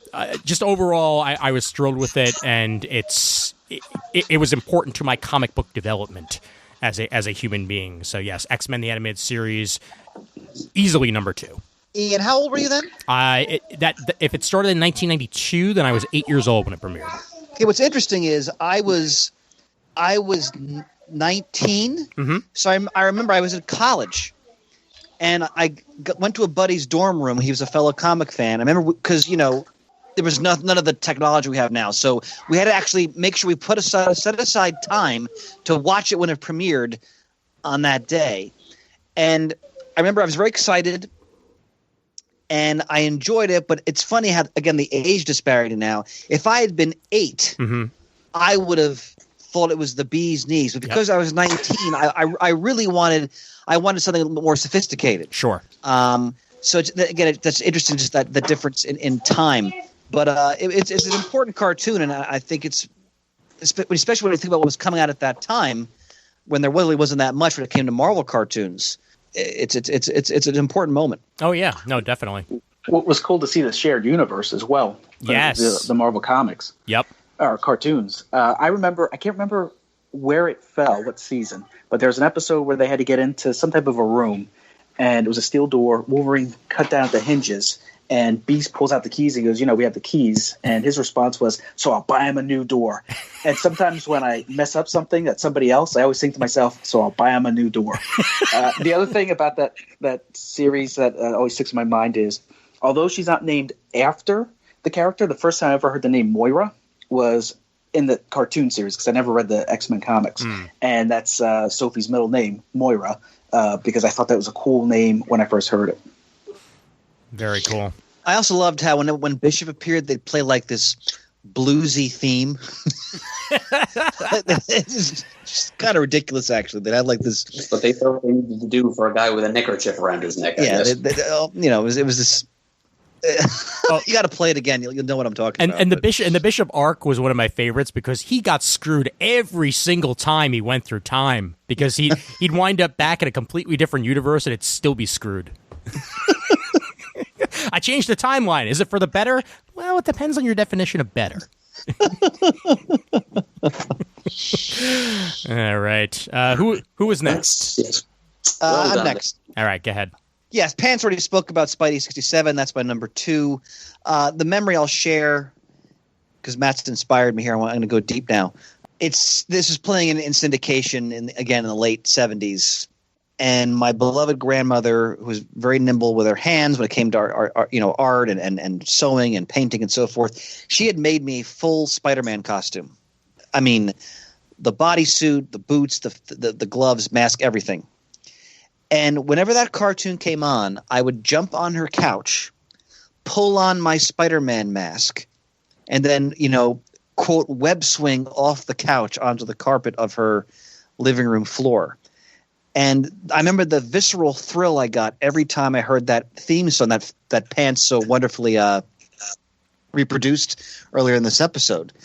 And what a charge it was. And like I said, the animation is pretty crude by today's standards, but it's still better than Marvel Superheroes 1966 because Spider-Man did move. Granted, it was the same cityscape background, and his web line, which is more like a rope, never seemed to actually cling to anything, but who cares?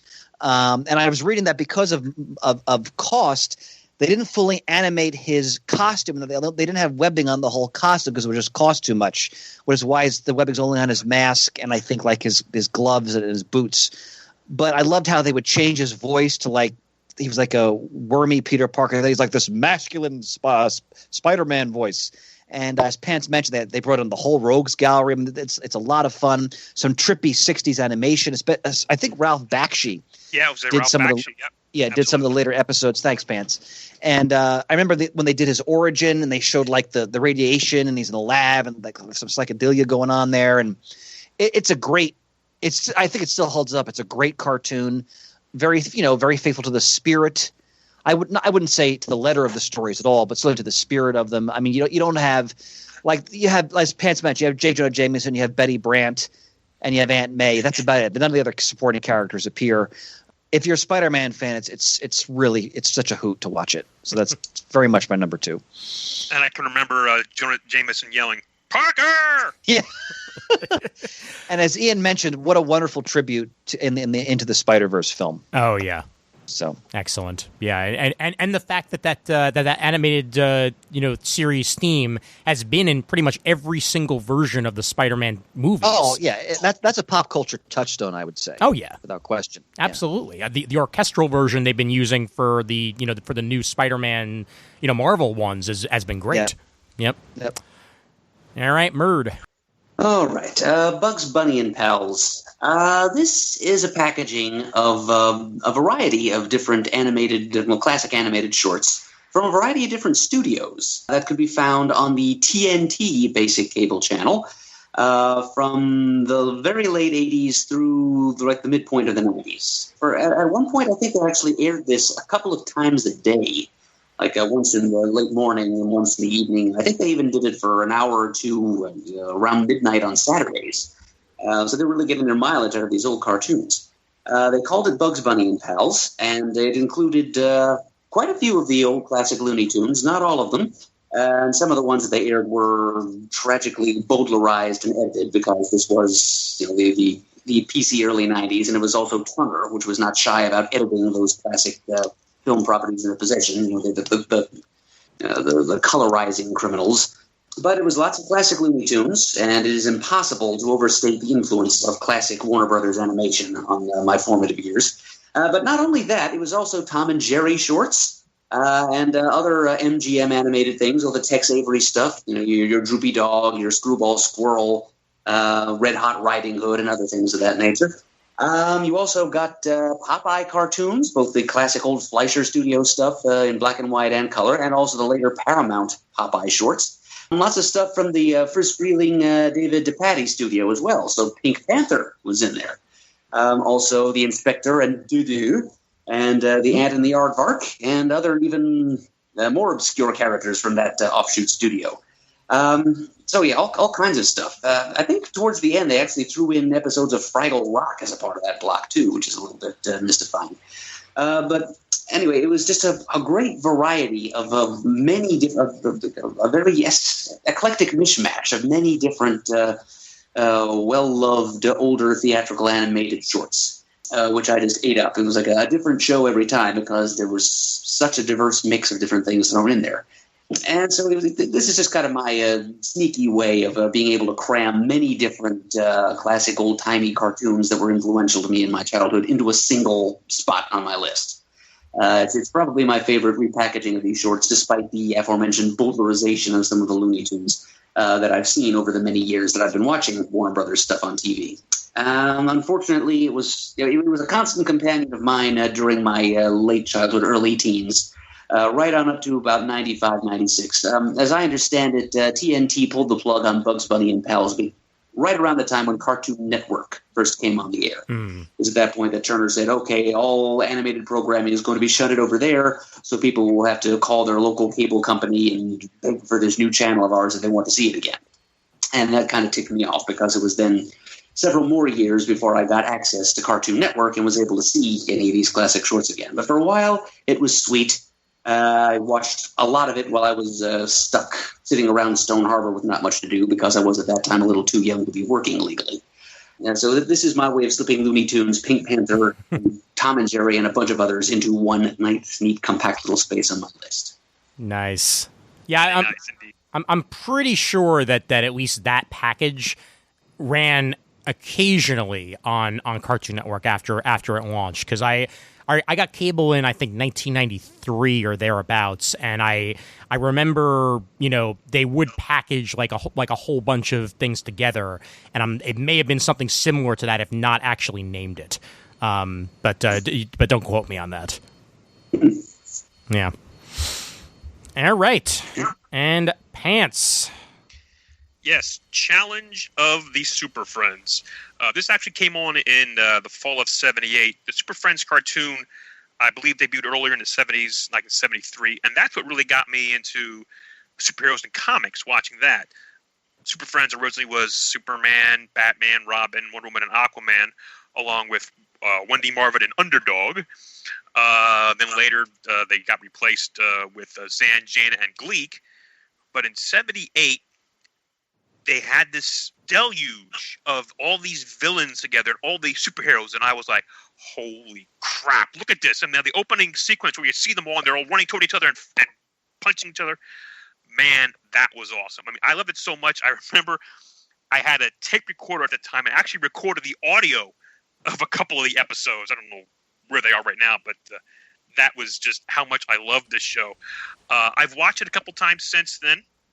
I have the DVDs actually right in front of me, and it holds up okay. There's a couple of like glitches in some of the things that you just look at and you say, wait a minute, like Green Lantern's yellow is coming out of his ring, for instance. It's like, well, that's not how that should be.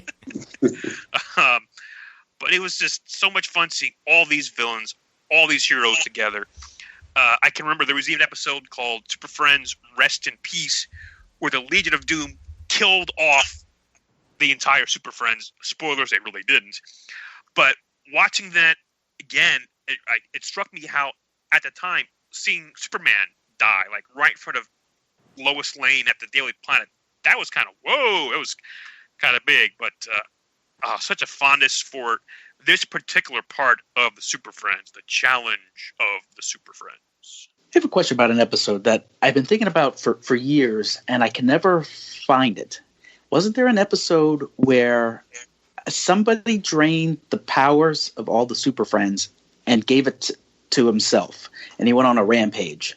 And they kind of took like what's the very least amount that's left of their power and transferred it into Robin to make him kind of like a composite of all their powers to fight the villain. Is that ringing a bell? Or not with me, but okay, somebody out there might know. Well, it's been so long, I might have actually imagined it, but I could have sworn that was an episode.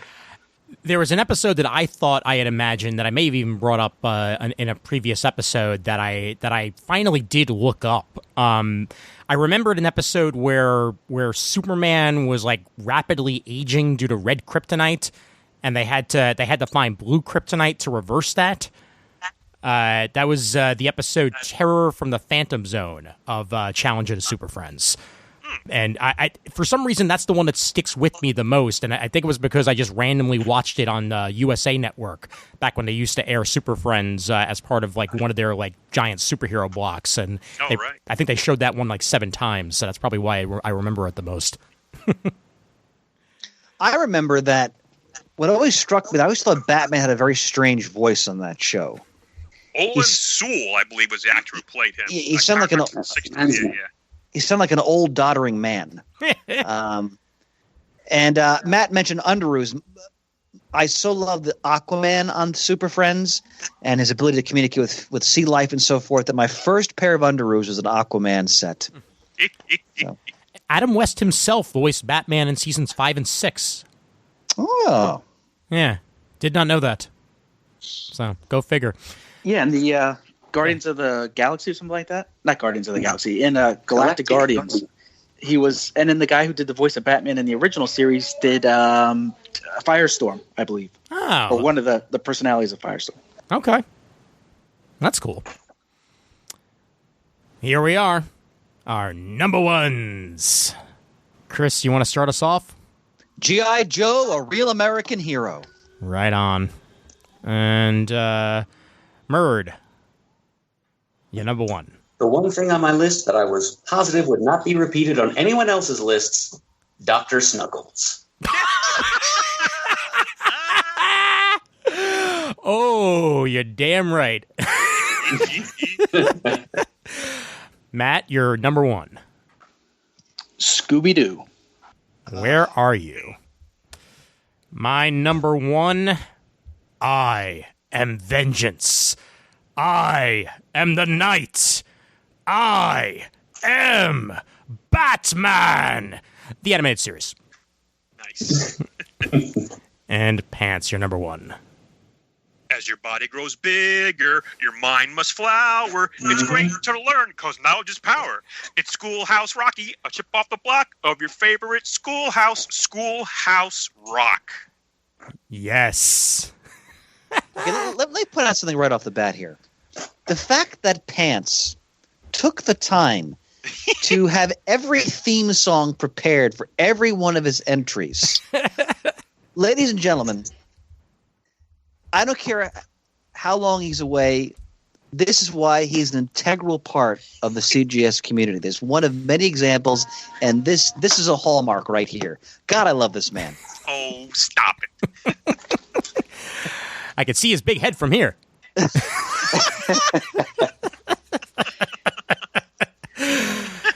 All right, Chris. Hey, do you mind if I jump in? I got the kids. Go ahead, man. Yeah, no, please go right ahead, man. So I'm sorry. Scooby-Doo. The reason why this is number one is because this probably has one of the most important branches of influence on who I became. First off, when I mentioned nightmares, there was a time that I was not allowed to watch Scooby-Doo because I was afraid of the dark and getting nightmares. So my parents related it to Scooby-Doo when fairly certain it had nothing to do with Scooby-Doo. The other thing is, as I said before, Angelica Jones cemented my attraction to redheads. It started with Daphne Blake. And the fact that my still celebrity crush, Sarah Michelle Gellar, played her twice in the movies that were by James Gunn, I believe, but made it even better that I had to see those movies. But probably the most important thing that came from watching Scooby-Doo, I remember 5 years old, the first thing I ever wanted to be was my father. And he's still my hero. I still hope when I grow up I can be my father, even half of the man that he is. But the second thing was to be a detective. So people think it's because of Batman. It actually, the reason why I'm a PI today is because I watch Scooby-Doo. I love the idea of mysteries. I love the idea of helping people, solving them, not really working for a police force, but just being a detective. And it's spawned from, again, watching Scooby-Doo. So that's probably the cartoon that has the biggest influence next to Spider-Man and his amazing friends on the person I am today. Sounds good to me, man. Yeah, very nice. Deep dive into the origin there. Yeah, Matt, I'm in awe of you this episode. Man, you're just fantastic. I'm telling you, the subtitle of this episode is going to be Matt Keener, the True Hollywood Story. Secret. I don't know what any of that's. I don't know what that really says about me, but yeah. So that's where it all traces back to. But all joking aside, the listeners will appreciate, the real human connections these cartoons mean to you. So Definitely. That's wonderful. Yep. I mean, probably Pants and Chris, you experienced it too in your early age. I feel like the 80s was like the golden age of cartoons. That's why I easily have at least 20 that I could have put on this list. And like little things I pulled from each one that kind of went into who I am. But really the last two are the ones that probably have the biggest influence out of everything. I concur wholeheartedly, sir. So, hey, it was good chatting with you guys. I'm working on my next list for part 2, and I'll check in with you then. During the episode, good God. I wish that's what I had the time to type. I know. But it was great talking with you. Everyone take it easy. Thanks, and, brother. We'll chat in the future. All right. Have a good night. Take care. Good night, sir. Matt. Thinking of Scooby-Doo, I have an early memory. Pants will remember this. Maybe Murd possibly too. Pants, remember the viewfinders? Oh my God, yes. Yeah, you'd put them to. Yeah, I do get orgasmic about it. Fantastic. So you put almost like the binoculars to your eyes, and I think and you it was put 3D. Yeah, was it like it wasn't a cartridge? It was almost like a film strip. It was a Yeah, it was a wheel. disc. A disc. Like a That's white right, Murd. cardboard Thank you. disc with little cell around the perimeter. And I remember one of the ones I had, one of the early ones, was from the classic Scooby-Doo episodes where they're trying to find out who the Snow Beast is. And that I always loved that particular episode, and I just remember those images very fondly. So fantastic pick by Matt. All right, guys, I'm going to talk about G.I. Joe, and then I apologize. I have to leave, too, because I got family stuff I have to attend to. No worries. Okay. Dropping off like flies. Indeed. All right, so it's 1982, and like Shane, I was already reading comics, but I did yet to go to a comic book shop, and G.I. Joe had come out, that amazing animated commercial, I think it was the first animated commercial for a comic book. And as Ian mentioned, they really like spent a lot of money on that animation and also the title credits for the actual series itself. So I was blown away by it. Had to get the book. I mean, as many listeners know, I'm a longtime military history enthusiast. And my mother, I said this many times over the years, bless her, held her nose, took me to this seedy, the Simpsons guy might have just come out of the shadows. It was such a stereotypical dump of a comic shop. But the guy had G.I. Joe every month, and I would go to pick it up. And when the cartoon came out, I was so excited that first miniseries. And I remember I was so excited that I took a tape recorder. Yes, I'm really dating myself here. I put it up against the television because we didn't have a VCR yet. And I recorded the audio of the cartoon.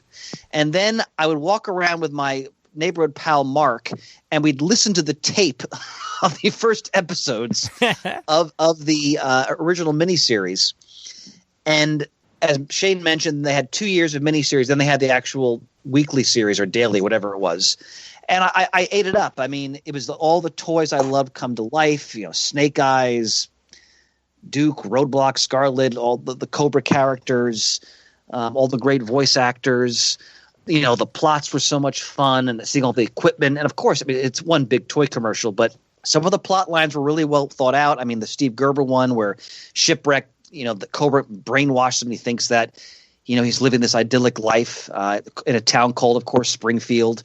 The one where there's the alternate reality. There's so much. The one where they try to get Excalibur. So many fun stories, and that was the touchstone cartoon of my childhood in the 1980s. I looked forward to it whenever it was on, and because G.I. Joe was besides Star Wars, was my toy when I was growing up. Having said that, watching it again as a teen and then as an adult, you appreciate it in a different way because you realize how ridiculous it is.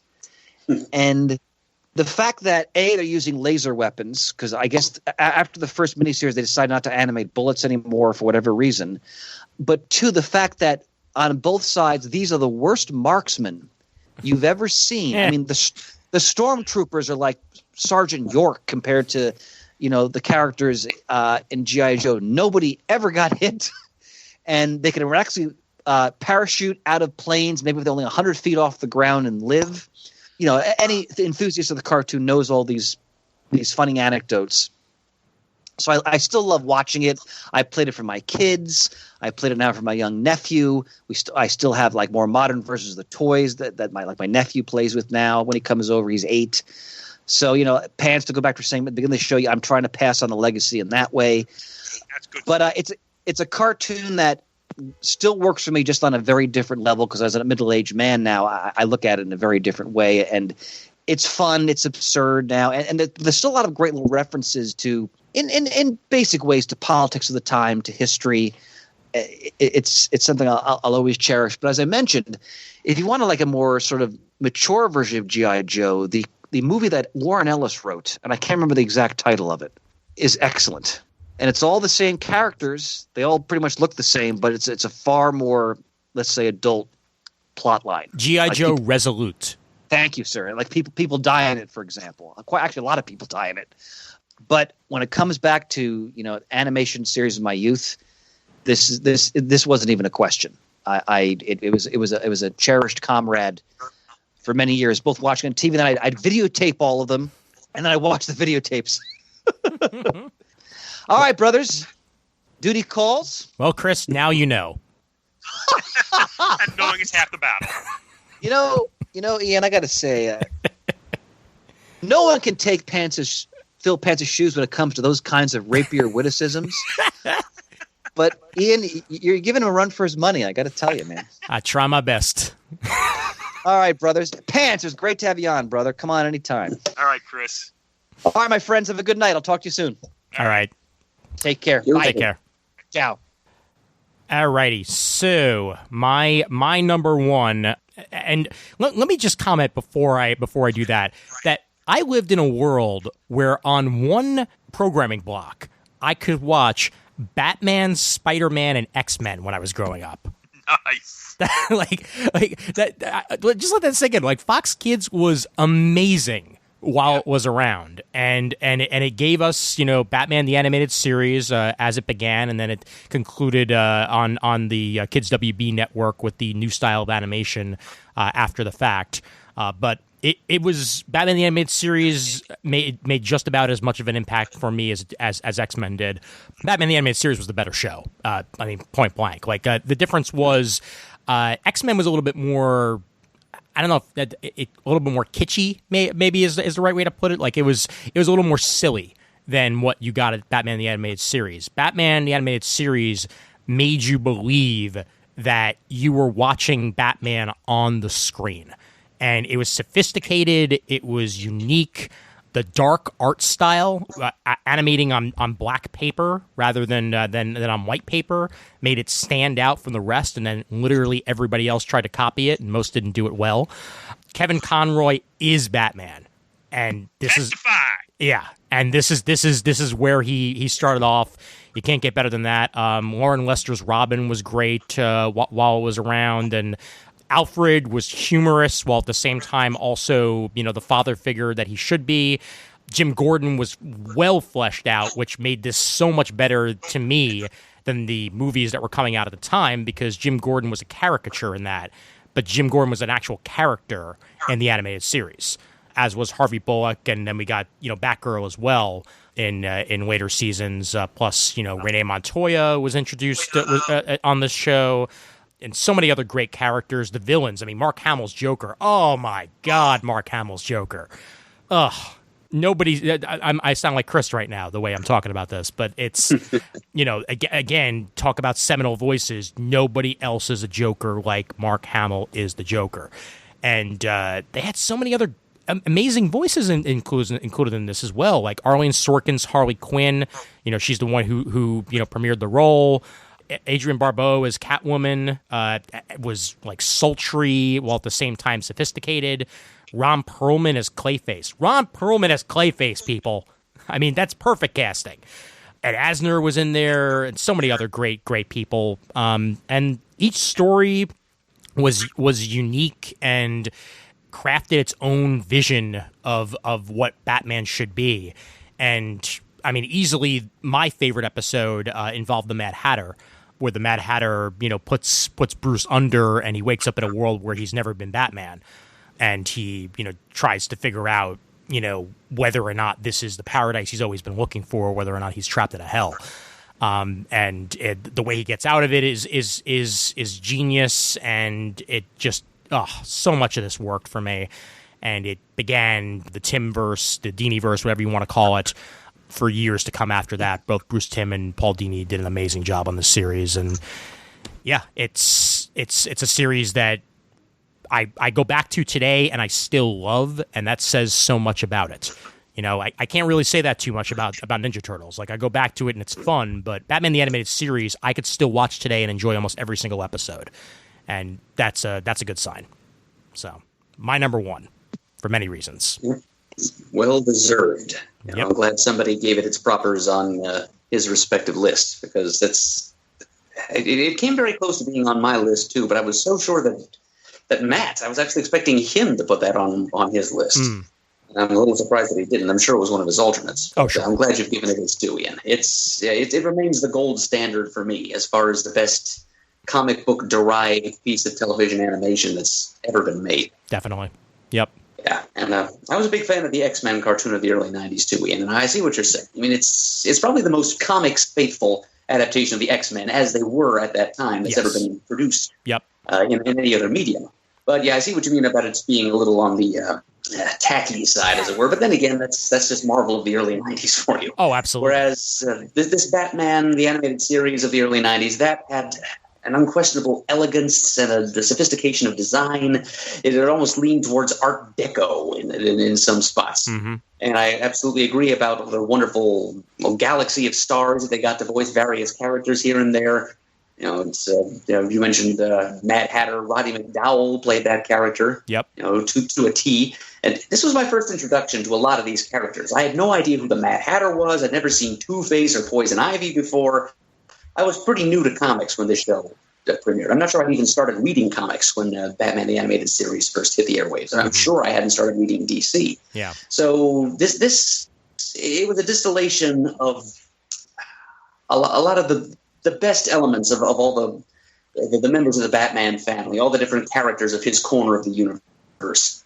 And it was some of them strayed a little further from their comics originals than others, but they were all very entertaining and well presented, and it was just a masterpiece. Yeah. It still bothered me that Tim Drake was more like Jason Todd. That was the one bit later on, obviously, when they changed to the newer version. But it struck me as a little annoying that they went that way, which is why there's still a fan fiction sitting on the internet somewhere that I wrote where I created a version of Jason Todd in the animated universe that was more like Tim Drake.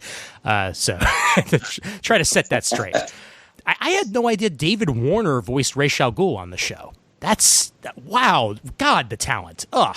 Yeah, so good. Even more impressed if I knew who that was. David Warner's an old school actor who's been in many things over the years. He's been in productions of Shakespeare, definitely, but I know he most recently showed up in Mary Poppins Returns. Hey, he was in Teenage Mutant Ninja Turtles 2: Secret of the Ooze. It's Professor Jordan Perry. I'm sure we all remember that. But no, he's known for many more things than that, including a bunch of stuff in the Star Trek series. Star Trek 5 and 6 he was in, and he was in Star Trek The Next Generation in a couple roles, too. So he's one of those storied journeyman actors that's done a little bit of everything over the years. All right. Pansy. Is it my turn? It's your turn. Oh, okay. All right. Schoolhouse Rock. Oh, my God. My love for this series knows no bounds. These were little 3-minute segments that aired on ABC's Saturday morning cartoons. They started out with Multiplication Rock, little educational type songs, about 3 minutes long, going through the different numbers, started with, 2, 3, 4, 5. 3 is a magic number, probably one of the better known ones. We did a top 5 wild card round back episode 1528, where we could pick any topic for a top 5, each one of us individually, and I chose the top 5 Schoolhouse Rock songs. So I just love that so much, and I can still remember learning some things off of these to this day. They had other segments called Grammar Rock, of course, everyone knows Conjunction Junction, but for the bicentennial in 76, they had a series called America Rock, where one of the cartoons was about the preamble to the Constitution. And I can still recite that to this day from the song, we the people, in order to form our perfect union, establish justice and justice. I won't sing the whole thing. But anyway, you get the picture there. And, of course, originally they had Science Rock and just some great, catchy 3-minute tunes, earworms, if you will, but with a little bit of education behind it. And just, sitting in front of the TV on Saturday mornings watching cartoons anyway, this was just a great way to just learn some things when actually watching some of these quite frankly dumb cartoons that you would watch at the time. All these different segments of learning things. I had the DVDs. I pull them out from every now and then. Still love them. Still remember the songs. Still very evocative. Just take me back to that time when I was a wee little toddler and just the waves of emotion just flow over me. Now, they did some updates for these in the 80s and 90s, but nothing compares, in my opinion, to the original stuff. Schoolhouse Rock. If you haven't checked them out, I'm sure you can YouTube a couple of the ones. I'd recommend the Multiplication Rock. Again, 3 is magic number, 0, My Hero 0. You've heard all these big ones. I'm Just a Bill, one of the better known ones as well. Yeah, Schoolhouse Rock, my number 1 series from my youth. Yeah, those shorts are pretty precious to me too, Brian. I got to see a couple of them in one-reel film form, shown to us in little mini-assemblies in elementary school. Nice. My preference, though, is I prefer the Grammar Rock to the Multiplication Rock. The first one I ever saw was the Noun song. A noun is a person, place, and thing. And then, of course, there's the deucedly catchy lolly, lolly, lolly, get your adverbs here. Yes. Get a lot of lolly, lolly adverbs here. Yeah. And then later on, when I was a teenager, in the 90s, ABC began rebroadcasting those alongside those newer Schoolhouse Rock shorts that you mentioned. And that was when my 70s nostalgia was at its peak. So I made it a point to my Saturday morning cartoon watching had dropped off a bit by the end of the 90s, but I made it a point to tune into ABC as often as I could, just so I could catch those. Yeah, no, ABC. I loved that ABC aired them as often as they did when we were kids, Murd, because I remember watching all of them and loving all of them, and that's why I was able to get the joke on The Simpsons, when I was a kid as well, with the "I'm an amendment to be, yes, an amendment to be, and I'm hoping that they'll ratify me." Oh yeah, there have been many, many parodies of these over the years. Oh yeah. It's a testament to their relevance and their impact. Yep. Most definitely. Yep. Huge fan of them. And Murd, your number one that no one else would have picked. Right. Speaking of the exact opposite of relevance and impact, at least here in the United States, I shouldn't say that. Dr. Snuggles was actually pretty successful elsewhere in the world. It ran for a long time. It is another one of those shows that lasted only one 13-episode season was produced. But in those corners of the world where it was successful, it remained in reruns for a very long time. It had a good long run on Canadian television, on Australian television, on German television, and on the BBC too, which is where it originated. It was a British-Dutch co-production, animated in Japan. It was produced in 1979, the year of my birth. And it did have kind of a brief early 80s run in syndication. So I'm pretty sure it was on WPIX Channel 11 for a little while there, 11 Alive. Also the Channel 48 Fun Machine, which came out of Burlington, New Jersey, I think. That's where most of the episodes of it that I got to see. I really only saw a few episodes of this show when I was a kid, but I was so captivated by them. And then the show just disappeared into thin air. And that's why it left such an indelible mark on my young imagination, I think, because I loved it, and then it just went away so completely and utterly. And for years, I felt like a crazy person trying to convince other people that this show was American TV and that I had seen it and loved it. They even did reruns of it on Nick Jr. for a brief time in the 90s, but apparently almost nobody saw it there or remembered it. And so I was kind of backed into the same old corner. I finally met somebody in grad school who remembered seeing the reruns on Nick Jr., but so I at least had some validation there. But I had a homemade VHS tape that my dad had made for me back in the early 80s with some great early 80s commercials on it. So that at least I had to sustain my sanity and my faith in the good doctor.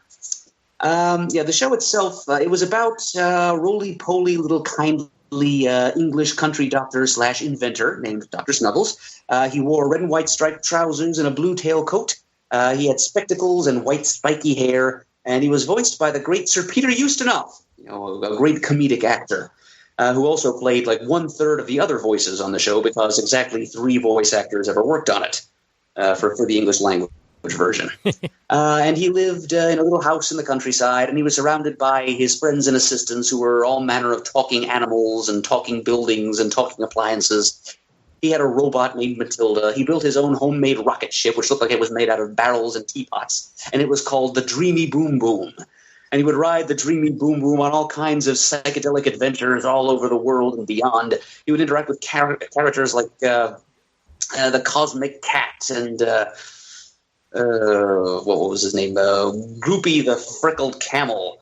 There were talking trees with treacle cans growing out of their branches planted near his shed. His shed was alive too, by the way, and its name was Rickety Rick.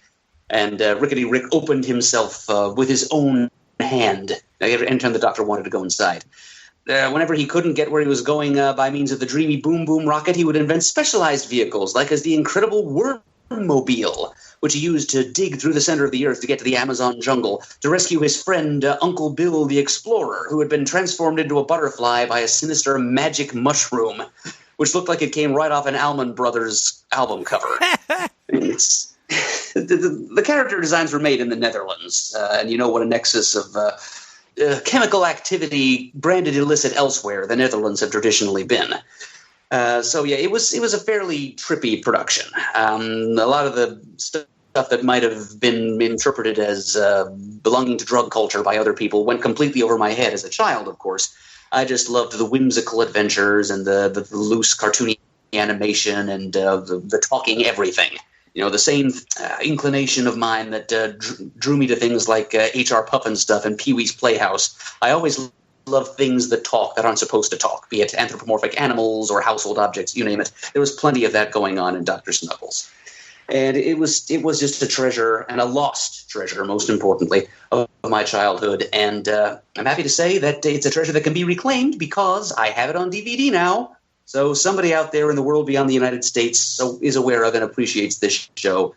And for those of you who are still skeptical, one episode was written by Douglas Adams of The Hitchhiker's Guide to the Galaxy. Nice. So there's a little bit of provenance for you. It's good pedigree. Yeah. Indeed.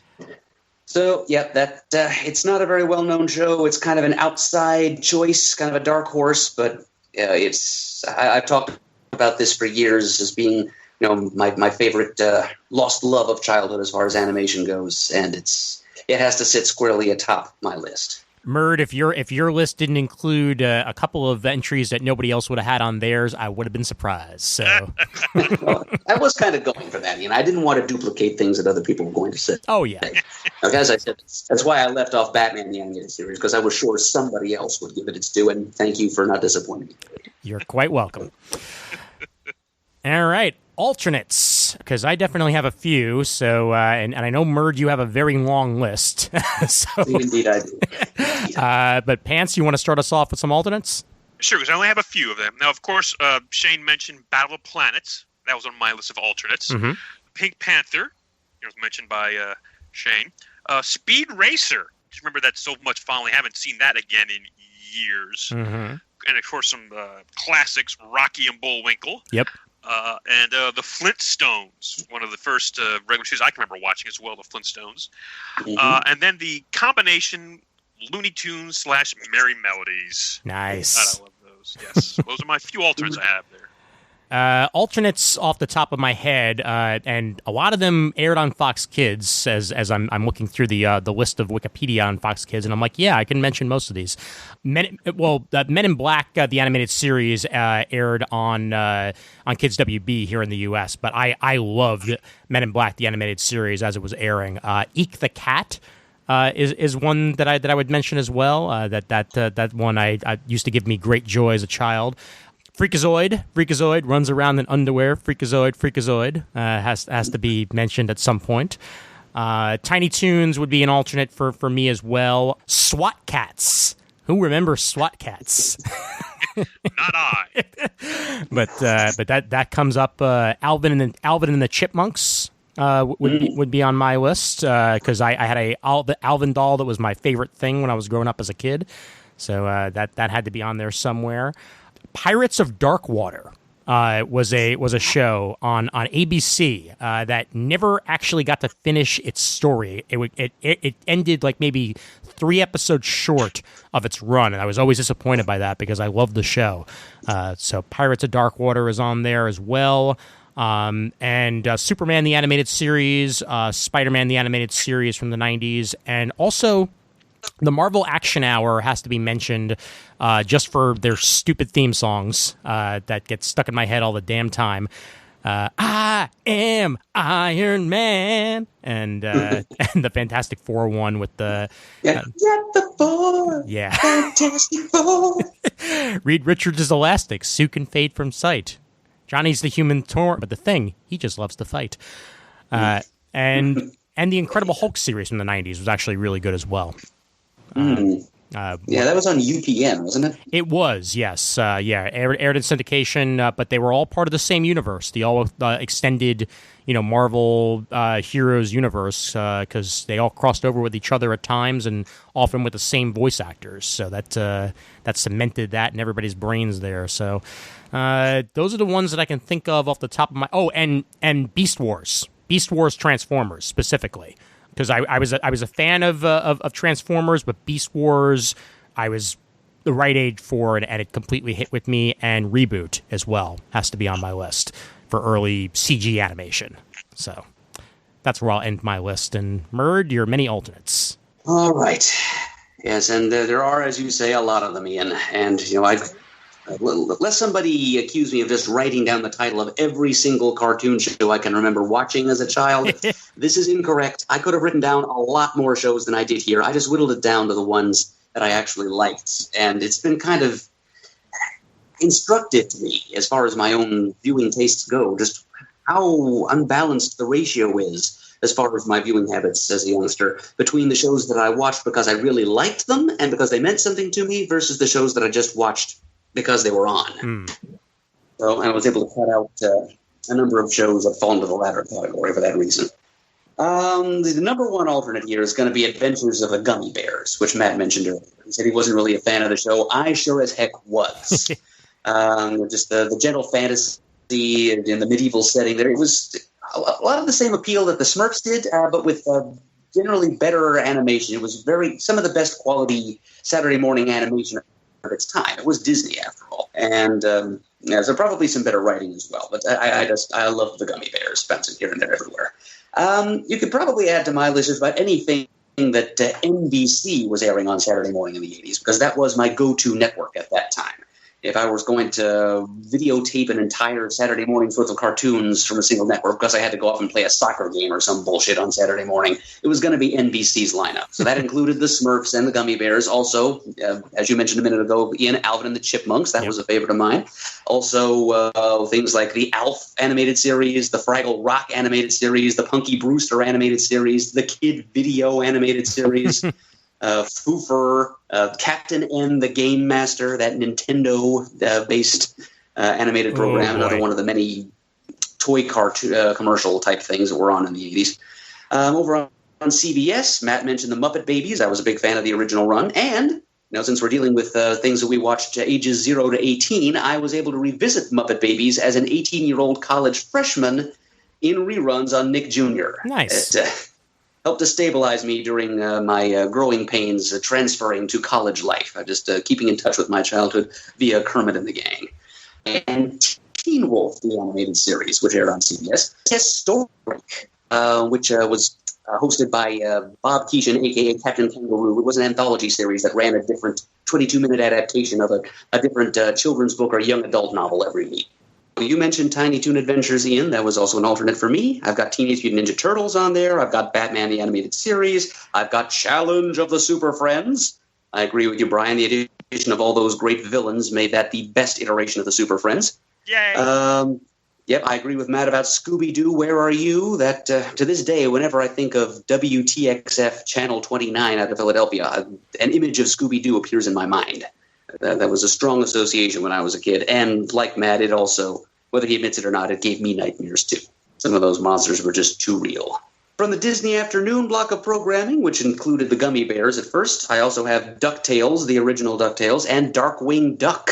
I'm so very surprised that Matt somehow got He-Man onto his list, but didn't mention that. We bonded over our mutual love of that and Batman the Animated Series back in the early 90s. For a time, I was interested in video game-based cartoons. When I was very young, during the golden age of arcade games in the early 80s, CBS aired something called Saturday Supercade, which featured the animated adventures of Q*bert and Space Ace and Kangaroo and other such arcade favorites.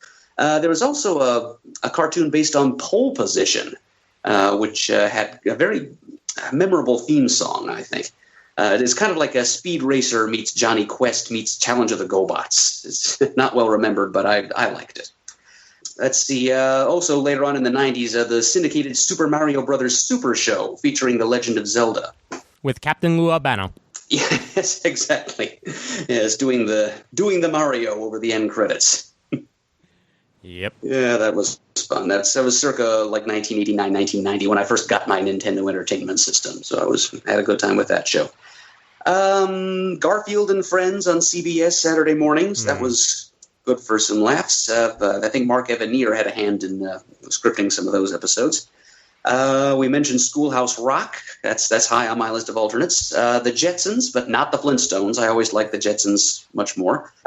Speaking of things that were on Fox Kids, I do have the X-Men cartoon on here. And the Attack of the Killer Tomatoes animated series.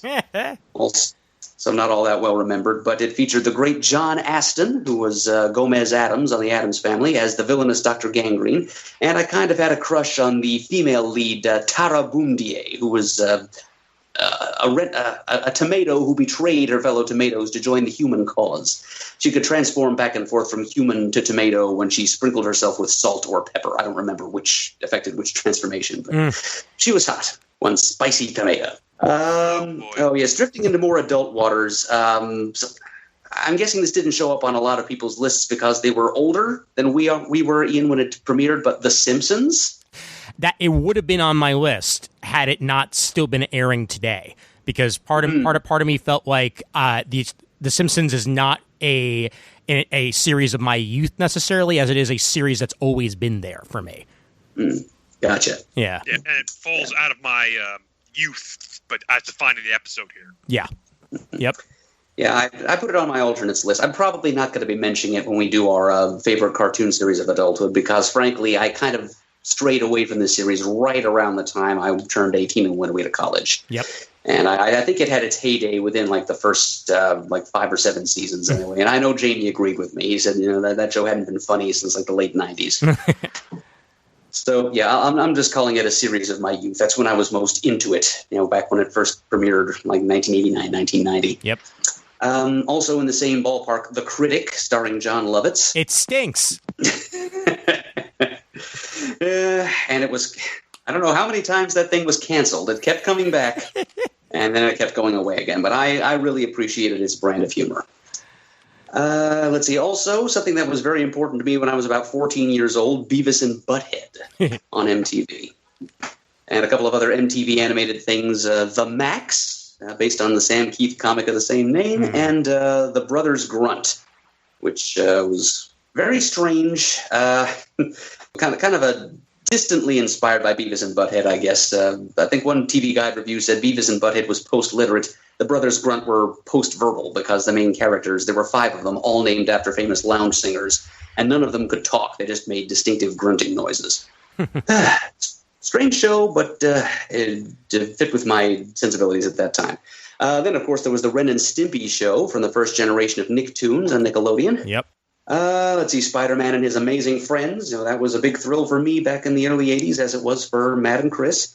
Something on CBS from the early 90s called Disney's Raw Toonage, which was kind of an anthology show, which introduced the world to Bonkers D. Bobcat. It was kind of Disney's version of an Animaniacs kind of show, I think you could say. Yep. It was pretty good. It didn't last long. The Fantastic World of Hanna-Barbera, which I remember as a Sunday morning program in syndication, which featured the Yogi's Treasure Hunt, which is like a clearinghouse of all the classic Hanna-Barbera characters, Yogi, Huckleberry Hound, Snagglepuss, Doggy Daddy, etc., all thrown together and sent on little treasure, like scavenger hunt missions by Top Cat. So that's a fun, it was a little clearinghouse way of introducing me to all those classic Hanna-Barbera characters at once. Plus, there were new adventures of Johnny Quest thrown in for good measure. I think that the Snorks, which you mentioned, Ian, were a part of that program too. Yep. As well as some other 90s creations, Fantastic Max and a couple of other things. I have Transformers on here. I have Thundercats on here. I have Real Ghostbusters on here. The Tick, which I just thought of this afternoon. I'll slap that on there as an alternate. I'm glad Matt mentioned it in more detail. I do have Rocky and Bullwinkle and its sister show, George of the Jungle, on here. Those are undeniably classics. Oof. A little-known 80s cartoon called The Get-Along Gang. I have on here not because it was such a great show, but I have it on here because it represented my first brush with television mortality. And the first time I became aware of the concept of cancellation was because of The Get-Along Gang. I can remember sitting down to tune into The Get-Along Gang one fall morning only to find that it had gone off the air and its time slot given away to something else. And I think I remember observing a moment of silence for this stupid little funny animal cartoon, just because it was maybe the first time I realized that these cartoons that I loved might not be with me forever. So it was kind of a sobering moment in my childhood. I got to mention Inspector Gadget. It's low on my list here, but if I were bothering to rank these things, it would probably be in my top 10. I really enjoyed Inspector Gadget when I was about kindergarten age. And the last thing I will mention, I think I've covered everything else, just to give myself a little wonky indie cred with some of our older listeners. Another NBC TV show that was a little ahead of its time, The Hilariously Mental Misadventures of Ed Grimley, starring Martin Short. Oh, I must say. So you reminded me. Yes, you reminded me of a few others that I'd be remiss to not mention. Downtown was a 13-episode series that aired on MTV in 1999.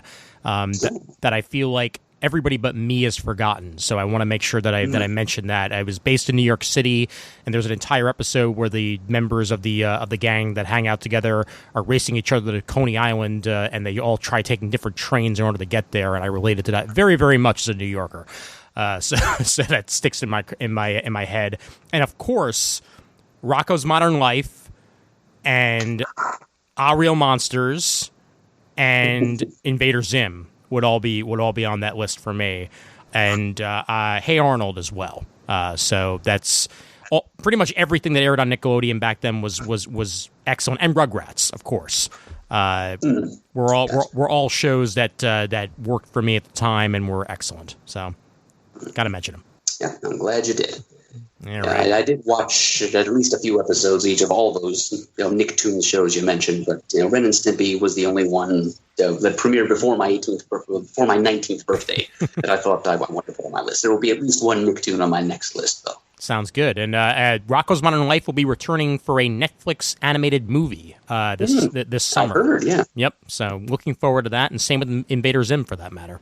So, yeah, if I'm not mistaken, that was the first voiceover credit for Tom Kenny, who is now the voice of SpongeBob SquarePants and has done more voice credits than can be counted. I'm pretty sure you're right about that. Yep. Oh, and of course, Johnny Bravo and Powerpuff Girls. Okay. Now I think I'm done. Ooh, yeah. And Dexter's Lab. Yeah. Yes. Again, those are things that I'll probably get to in my next list because I didn't really get access to Cartoon Network and its cartoons until I was safely into college. Fair enough. But yeah, I will definitely mention one or two of those next time around. Sounds good to me. All right, guys, this was a hell of a lot of fun. And Pants, good to hear from you, sir. Yes, this was, amen. Was several hoots, as a matter of fact. How many hoots would you say that this was, Brian? Oh, God, at least 2 hoots. I'd go as high as 2.5 hoots. Ooh, not bad. All right. That is generous of you. Well, whenever be free-handed with one's hoots. Well, whenever you want to jump back on, sir, be our guest, and we'll happily have you for the adult version of this top 5. Excellent. All righty. And Murd, you ready to take us out? No, actually, I forgot I was going to be doing that. Just a minute. I'm calling up the website, going to the contact information. Shane was on, so that's why. Shane was on. We thought it was going to be him, but then he went away, so now it's you. Shane, we hardly knew you. Okay, I am ready to step into the Shane shoes. All right, let's roll. All right. If you'd like to send us an email, the address is comicgeekspeak@gmail.com. If you'd like to leave a voicemail, you can call 267-702-6642. You can like us on Facebook. You can follow us on Twitter, where our handle is @comicgeekspeak. You can, and we really wish you would, go to thecomicforums.vanillacommunity.com on the internet. It's our forum site, and that is where you can share with us your own top 5 cartoon shows of your youth, and also leave feedback on many other episodes of our podcast, and engage in discussions with your fellow comic fans and CGS listeners on a variety of other topics. There's good fun to be had. We'd like to give special thanks, as always, to everyone who has donated monetarily to support the show in the past. We really appreciate it. The show would not be what it is today without your help. And as always, we are uniting the world's mightiest heroes, one listener at a time. You